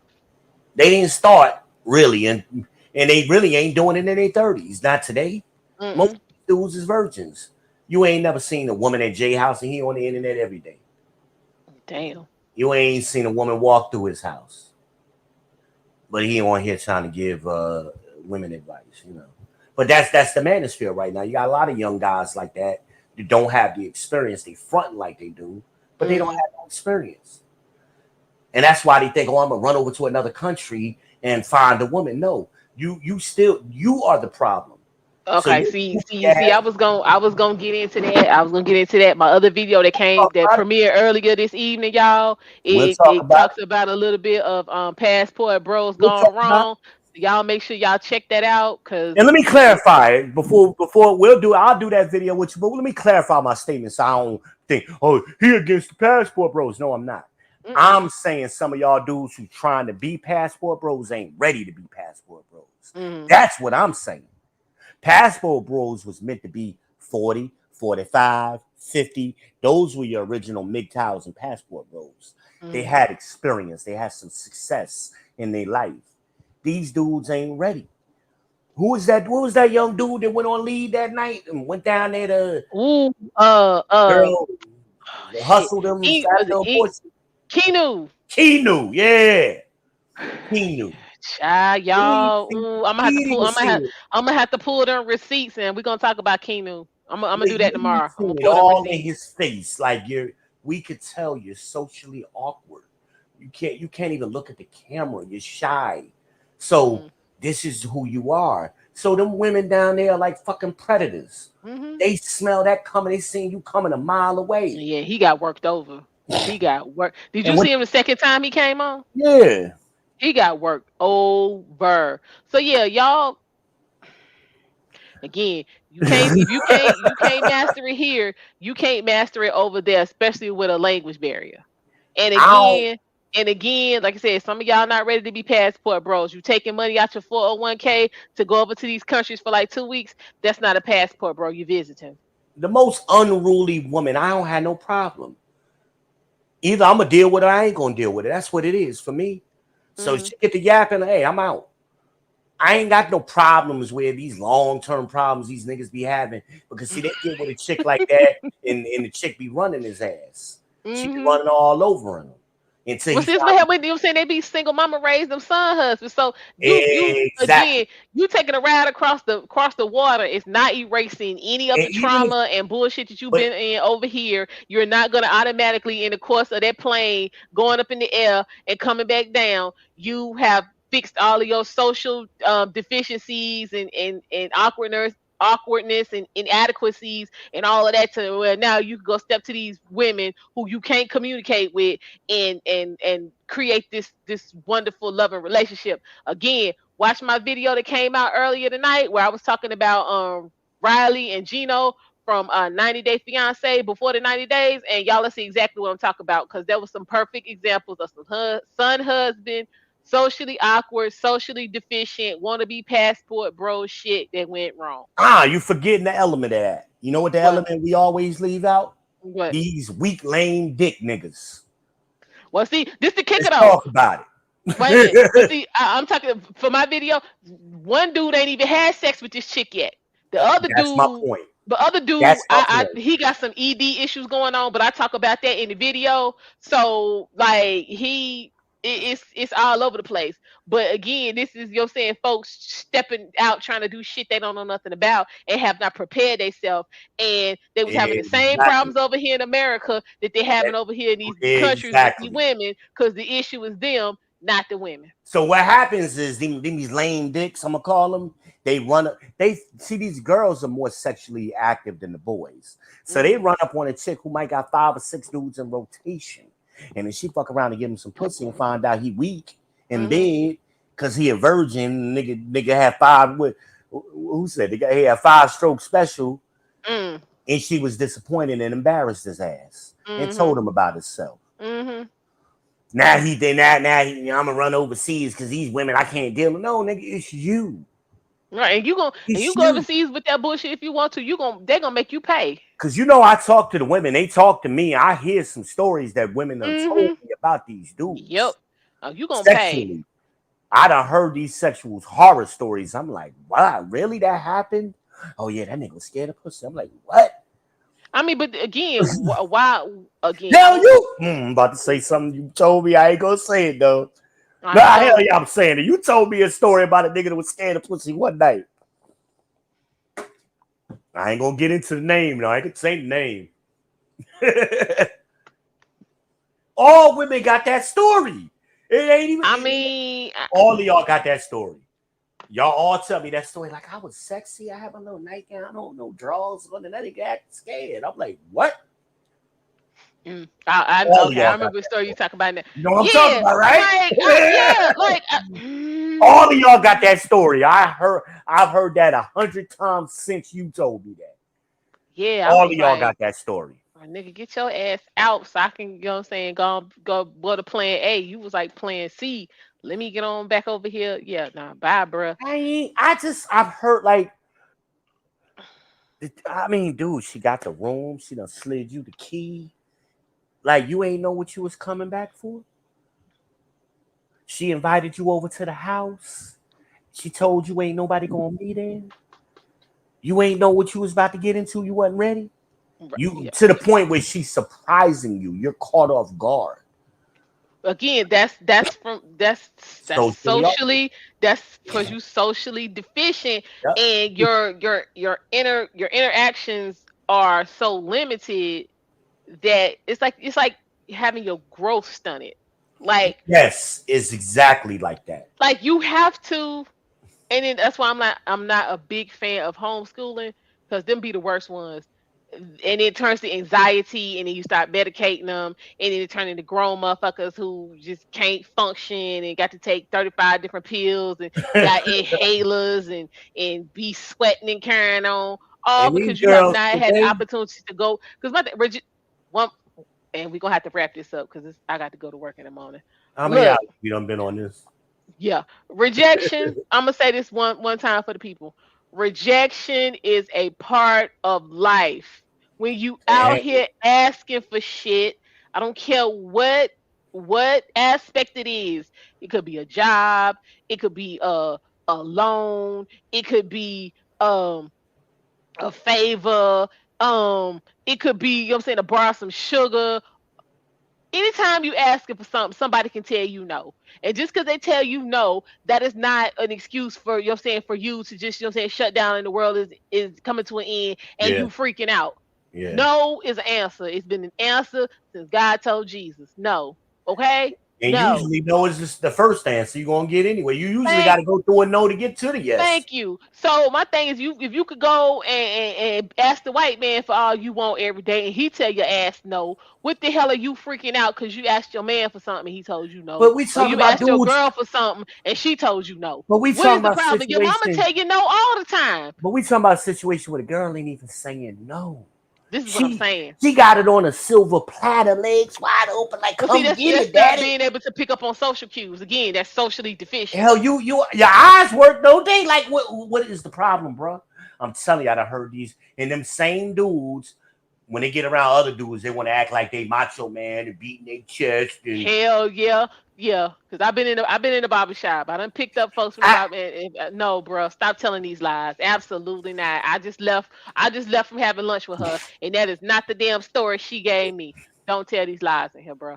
yeah, I seen it, man. You I still owe her a nut especially from it 2 weeks converges, ago. We gonna not especially do it this. converges. Oh, I used to hear them Oh stories. yeah, they used to be in that Man. break room. Boy, Yeah, we get in that woo, break room on that honey. They smoke deck. telling Shit, I be hearing stories. everything. They used to be in there telling everything. Like, I'm like, are you shitting me? mm-mm, mm-mm, mm-mm. I'm like, are you shitting me?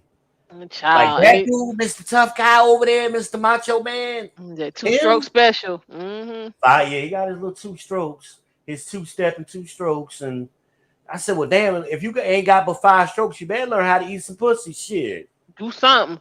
You better I'm do just saying, something. cause I remember one chick. I ain't gonna name them names, and we was in the break room, and it was a dude. She, you know, said she was like, yeah, I know that shit gonna be good, and you know, what I'm saying went on and went on. And they was flirting back and forth and did it, and then got around. I think if she could have got away with killing him, she would have. Like she was Wells pissed. Fargo was like that too. She was pissed off about that for about 6 months. Wells Fargo was like that too. Wells It was about a Fargo. good 6 months. Like I think if she could have got away with killing him, he'd be dead. Damn.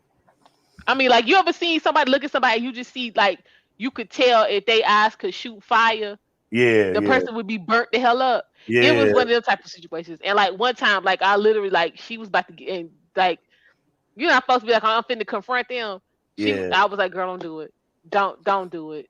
Just don't. It ain't worth it. First, I was like, you don't even want to mess up your reputation because somebody else up in here know it's trash. Don't even mess up your reputation for letting nobody know you even, you know what I'm saying, was trying to, you know what I'm saying, trying to get it. She was like, I can't. It was so jacked up and so short, I can't even count it. I was like, damn. And them dudes, like if I tell you about my boy Cash, he had that reputation of being horrible in bed. I mean, since high school, everybody just knew this. But in And why his ain't nobody mind, get him together? in his mind, he was just walking around fucking the shit out of chicks. In his mind. But everybody else, and it was public knowledge that he wasn't shit in bed. But you know, he walking because the girl even asked me why he always up in some girl face knowing he can't fuck. Oh shit! You know them stocking out of girls, so knowing he can't fuck. What? Oh no! I ain't gonna say her name. I remember that girl name. No. I ain't gonna say her name, man. But she Oh said damn! that shit. So I mean, if it was accommodated, why? So how did he get? Man, Hold on. Come on, So how bro. did he get married? You probably gonna ask, right? Well, I mean, did she end up with a woman? Yeah, but see that he forced her to that. That was 10 years later. So how he got with her is because she was younger than him. She was like 4 or 5 years younger than him. Oh, she didn't know nothing. She didn't know nothing. So he was basically, she was trying to get He was out her supposed to be mama's teaching house. her. Right, and she was supposed to try to get out her mama's house, looking for a stepdaddy for her son, and she thought, he was gonna fit the bill, and she was already married before she realized he ain't that dude. But she tried to make it work. In 10 years of frustration, because like I said, year 3, she came to me and was like, V, you need to talk to your boy. I said, talk to my boy about what? I need you to show him some videos or give him some pointers. What the fuck you talking about? Yeah, I ain't had a nut in 3 years. I said, whoa. I said, wait a minute. That's a conversation you need to have with him. I'm not getting in y'all business because you've been with him too long for me to have that conversation with him. He been walking around for 3 years thinking he fucking shit out of you. So now you want me to go behind that and tell him he ain't? No. He already think we've been screwing now, so he really would think we'd have been screwing. Ooh-wee. So then I ran until after I came back from Jersey. Mm-hmm. When I came back down, I was working for Sprint. I ran into her at IHOP. She was working over there. Sure enough, she had the same conversation. So now it's 7 years later. So that was the 10th year. She's like, I ain't came in 10 years. I said, did you ever have that conversation? What the hell do y'all talk about? That's what I'm trying to know. How you be with somebody 10 years and you're just first date shit, y'all don't know about each other. Like, I don't understand that. Like you gotta be good at something. You gotta be good at something. Again, if you got a 5-stroke special, you better eat a hell of a pussy. So, I mean, did they have any kids? No. She had a kid before him. He never had no babies. I don't know if he's sterile or Well, whatever. hell, if he 5 strokes ain't enough to do nothing. I mean, you can get a girl pregnant on 5 strokes. Ask my son. But I mean, it's a difference between 5 good strokes and five strokes. I That let you talk to Dream about that. man, yo, yeah, I'm just saying, like, if you can't have that kind of conversation with your spouse, what you married for? But you listen to this Hold up, nigga. that's another one. He the macho man. He And know you what talk to your to do. spouse about sex. Yeah, oh yes, you gotta have the sex. And when you should have the sex talk. That's important. I say on day 2. We'll save that conversation for another video. I say day 2. Okay. Whatever date number 2, not second day, literally, but you go out on one date and you go out on the second day. You should be having that conversation. Now you gotta get down to the nitty gritty. Because first date is your background check. You know, where you from, what kind of work you did, you went to school, you know, them basic things. And now you trying to figure out, am I attracted to this dude or not? Okay, then you decide to go out with him the second time. All right, I might fuck around, get this nigga a little something, you know.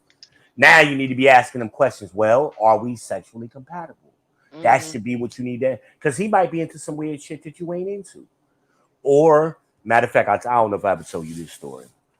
I hooked up, I can't remember the girl's name anyway, but she worked with us at Convergence. And I ended up hooking, well, I had known her for years and we hooked up later on.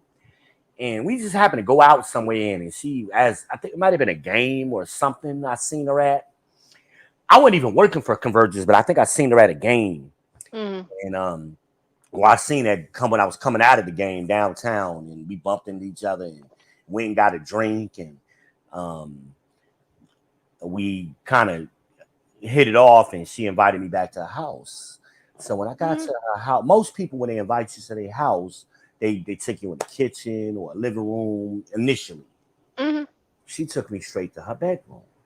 I thought that was strange, but I ain't, you know, whatever. You know, maybe she got a roommate. She didn't want to wake him up. Next to her bed was a car battery. And I thought, because I'm analytical, and I thought, when have I ever in my life seen a car battery next to somebody's bed? Right. That's strange.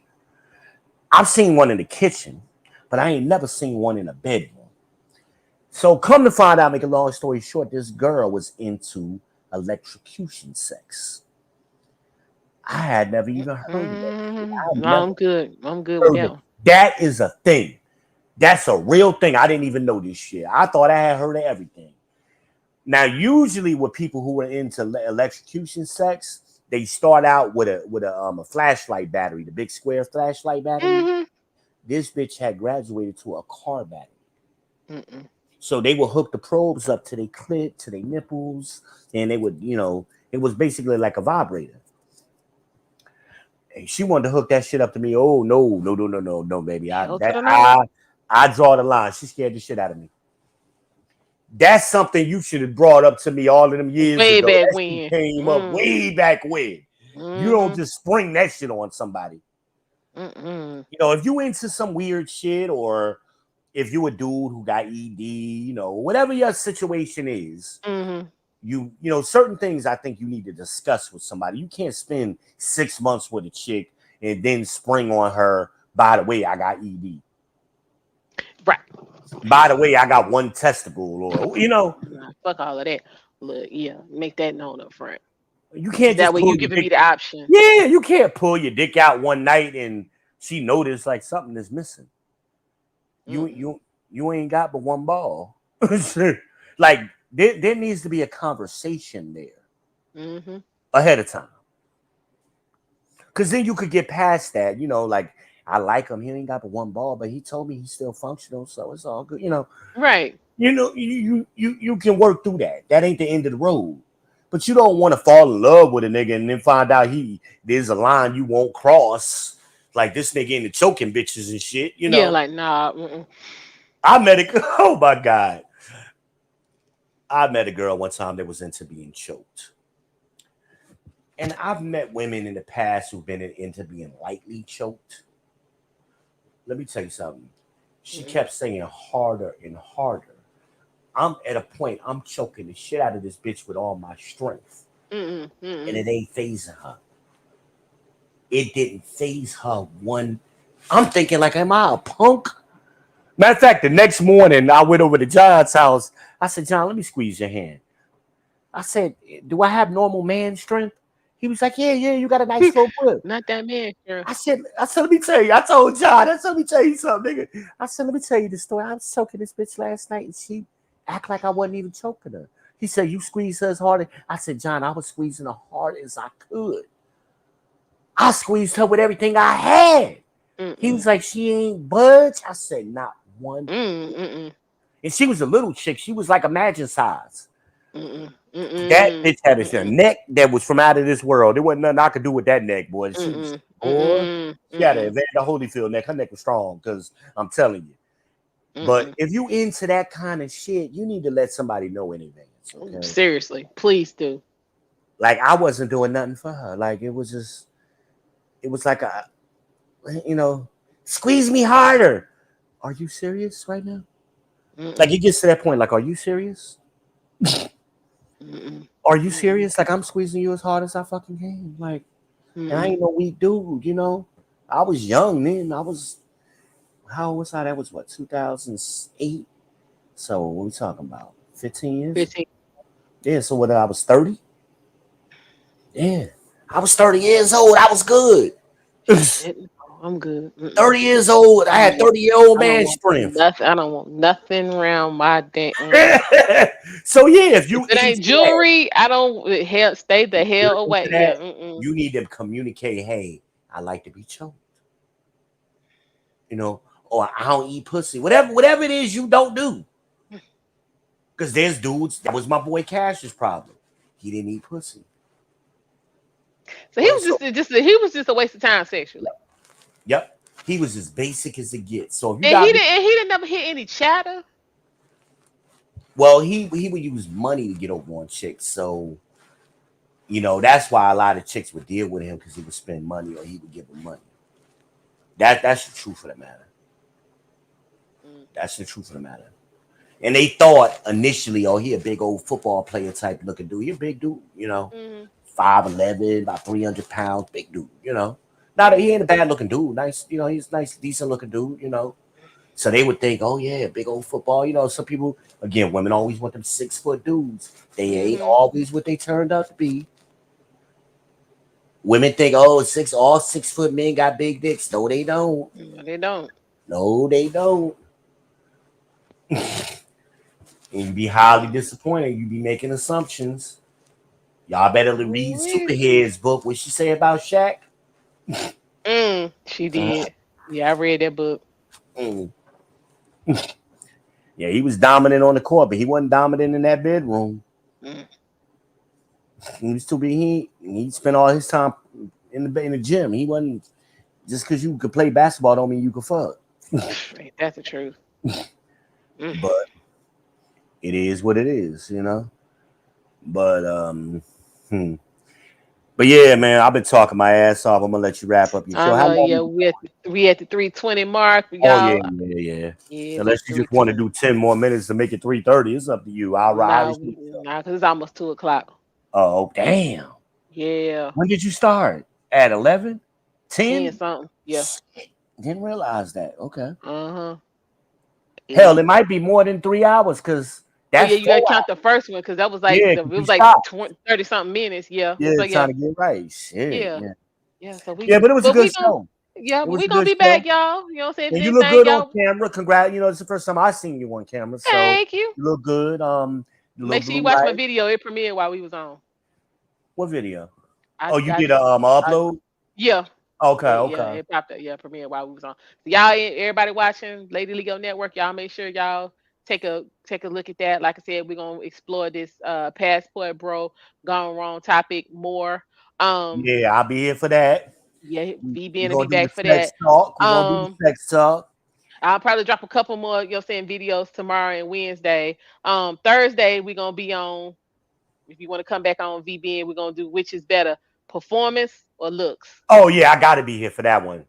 So Performance. anybody, y'all Focus make sure on y'all make performance. sure y'all stop back by for that. We're gonna get into That's that, gonna you know be what I'm saying? fire. Yeah, see if we can, make I'm gonna some do some sense. research for that. I want to see if there's any actual studies on that. I just Mm-hmm. want to see if it's out there. But Okay. I got my opinions on it, but I want to see if there's any data on that. I never really looked into the data aspect of that, but Mm-hmm. Okay. performance has changed the game. I'm telling you. Yeah. I can agree with that. My From best relationship was the ugliest chick I've ever been with. hmm, interesting. I was in love with that girl, Felicia. Felicia Blakeney. If you out there, girl, call me. I love her. He Ooh, said, call me. I love Felicia. Um, Okay. I don't think she was ugly. In my mind, she was gorgeous. And Mm-hmm. this would be my last story. See, her sister was light skinned, she was dark skinned. They looked like twins to me. Mm. But everybody just because the sister was lighter, they always focused on the lighter one.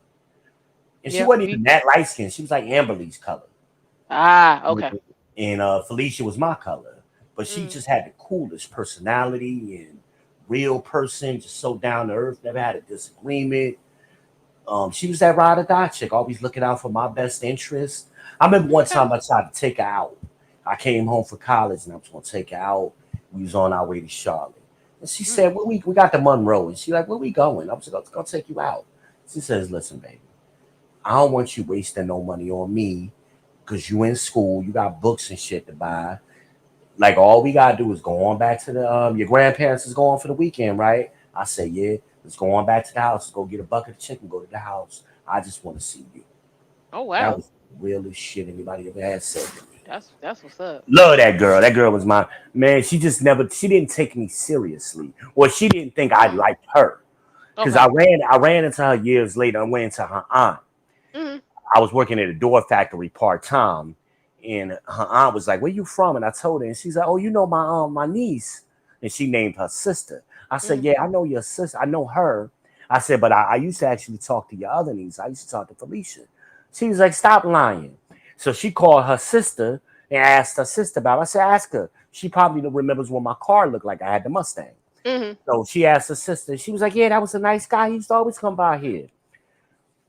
And she was like, I don't know why Fifi ain't really never stayed with him. He was always treated her good. And she was like, damn, like whatever happened? I said, we just kind of, because this is like before cell phones. It's the 90s, you Okay. know. Oh yeah. So I Yeah. didn't have a constant way to stay in contact with her. Mm-hmm. And I ended up, like, she came down to Orangeburg with me when I had my house. And I ain't want her to leave. I'm like, yo, you ain't got to go back home. You Mm-hmm. could just stay. But she never took me seriously. But her aunt put me in touch with her. We talked and said, I was like, girl, I was in love with you. She was like, really? I was like, yeah. You know, she got a bunch of kids now at So the her time. self esteem wasn't together. Yeah, because everybody all her life told her she was ugly. And she Mm. wasn't ugly. Her Y'all gotta stop messing up your personality, kids like that, like for her real. personality made her beautiful. Mm. Absolutely beautiful from day one. Matter of fact, I was with Cash, and we, you know, and down there in Pageland, everybody on Friday nights would hang out on the strip. So Mm-hmm. that, you know, the systems and the rims, we out there hanging out. Okay, y'all And had your little mini version of Hornets Nest Park. uh-huh. They called it Petersburg. Shout out to Paisley, Mudville in Okay. the house. So anyway, we was on the strip, and her cousin was coming up to talk to Cash, and she walked over to Cash, and Felicia stood by me and introduced herself. Hey, I'm Fifi. How you doing? I'm like, yeah, I'm V. What's up? She's like, yeah, I know who you are. I'm like, how you know me? I seen you play basketball. You know, I was a ball player. Yeah. Oh, I was like, oh, okay, cool. And she just good conversation from the rip. And then so they got ready to walk away. And Sophie was like, we're gonna see you later, right? I was like, I guess that's the plan. Like, hey, sure. So we ended up hooking up later on, and we ended up spending the weekend together. Mm-hmm. Perfect. So Cash and the girl ended up falling out. Mm. And we was in cars following each other, and she's like, where we going? I was like, I don't know. I'm following them. Like, why we going where they go? She's like, we got our own shit going. We ain't got to do it. Okay, right. Get away from the Hey, vibe. you know what? I turned that damn car around. I turned that car around, went back to Ruby so damn fast. Hey. Great time with her. Every time it was just always great vibes, never no bullshit. Nothing, man. And then I fuck around and meet Nene. That was in between Nene and Michelle. That's where that was at. Yeah. Felicia, look here. Felicia could Girl, save my if you damn life. Felicia, if you listening, girl, hit me up. We need to I love reunite that y'all. girl. Y'all needs to get reinvigorated. What Carlito say? Reassimilated, reinvigorated, and sooner be relocated. Yo, I might have to Yeah. go watch that now. I'm gonna have to turn Love that girl. Carlito That on. girl That was was so my pretty to dude. me. Because I Yeah. like dark-skinned women, and I like larger women. She wasn't large. She was just average size, nice shape. She done put some weight on as she got older, of course. But that's the other thing. These niggas, again, they took what Kevin said out of And context. just ran with it. He was talking about high-value men. Black men have always loved thick women. Always. Always. Hell, that go back to slavery. Like, what are we talking about? We ain't never like them little modeled skinny types, you know. I mean, some people have that as they preference, but the average man you never seen the average man get with women like that. It was never the average man. True. My mama ain't shaped. I know what my mama built like. I know what Joyce built. I know what them women look like. Come on now. Yeah, man, y'all need to first of all be realistic. Be And honest larger about who and women, what you are. Be realistic about what you can, you know what I'm saying, pull and go for that and get the best of what you can pull. Like, larger women will they perform better. I'm sorry, sisters. It's the truth. but my thing is just I'm because she sorry. she she larger when you meet her, don't mean she It gonna be don't like that the whole matter. time. I know plenty of women who were, you know what I'm saying, larger, met a guy, you know what I'm saying, dude rocked with him. And they was like, I'm on my weight loss journey, I'm on my this, I'm on my that. And hell, I've seen them where, you know what I'm saying, they've helped get each other together. You done been in the mall and you done seen a big girl with a little dude, and that nigga was smiling his ass off. Mm-hmm. That nigga was happy as hell, just floating on cloud nine. Mm-hmm. Come on now. But the nigga walking with the skinny pretty girl mad as shit, arguing and shit. Come on. Yep. Y'all Getting better no respect, getting disrespected. come I've on. seen I've seen I've seen men out with so-called, you know what I'm saying, light skinned, so-called pretty women. Yeah, the And baddie. I've seen, the so-called baddies, and I've seen the baddies be in the restaurant at the table with the dude and go talk to another dude, or another Yep. dude. She'll Yep. motion for the dude to come up to the table, and they'll have a whole conversation, and this nigga Yep. sitting here looking stupid. Yep. Yep. You absolutely right. Big girl, take care of you, man. You better stop playing. Y'all better act like y'all know. Because let me tell you, and I'm gonna wrap it up. I know me and you can go all night, but here's the thing, fellas. Why I say I'm gonna give y'all a little sneak preview. Why performance is better. Because after the initial looks, if the girl ain't performing, she ain't gonna look good to you no more. That's just the Interesting. facts. That is only initially. So you get with a pretty girl, you think she brainiac, Beyonce, she bad, she this and that, and you get in the bedroom and then she ain't shit. You gonna start looking at her differently because now How can you get sexually turned on by somebody who performs bad? It don't make sense. That's a good question. But if somebody performs above average, that's going to turn you on even more, because appearance is only one part of sexual attraction. Sound is another part. Sight, sound, stimulation.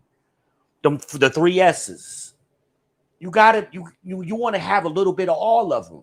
But if she only got the sight and she ain't got no sound, she's just a dead fish. She ain't stimulating you the right way. What's the point? Big Yeah, girl, big girl, have you curling your damn toes on, sucking on your thumb after she get done with you. And then it help you do your taxes, nigga. Shit, boy, y'all better act like y'all know. hey, Better act yeah, like you know. Girl, yeah. help you get your life together. Yeah, then dudes be like, be confused about why they be alone. Cause you out here unrealistic. Look at It's women out here Brainiac alone Johnson. because they unrealistic. Like, and I Look think at with the the Brainiac with the Johnson. TikTok dude, I think whoever the chick was that ghosted him was somebody that he didn't have no business trying to deal with. And we're gonna talk about him. We're gonna talk about Yeah, him tomorrow. yeah. I'm You gonna, I'm gotta gonna send me drop. the video on that so I Yeah, I'm can gonna drop a little refresh something on him whatever. tomorrow. But go ahead, Yeah. man. Wrap it up, man. I'm gonna go ahead and get on off of here, man. Let All you close right. on out. Good show though. All right. Thanks. Appreciate you coming on. No Sharing doubt. your You know, I got expertise you. with us. I All got right, you. y'all. You know, We you we have always got me. yeah. All We right, man. have Later. surpassed the 3.5 hour mark. So we're gonna go ahead and wrap this up. I do appreciate everybody coming. Like, share, subscribe if you have not. Tell your friends. Y'all come on back. You know what I'm saying? We can chop it up, do what it is we do. Until next time, take care.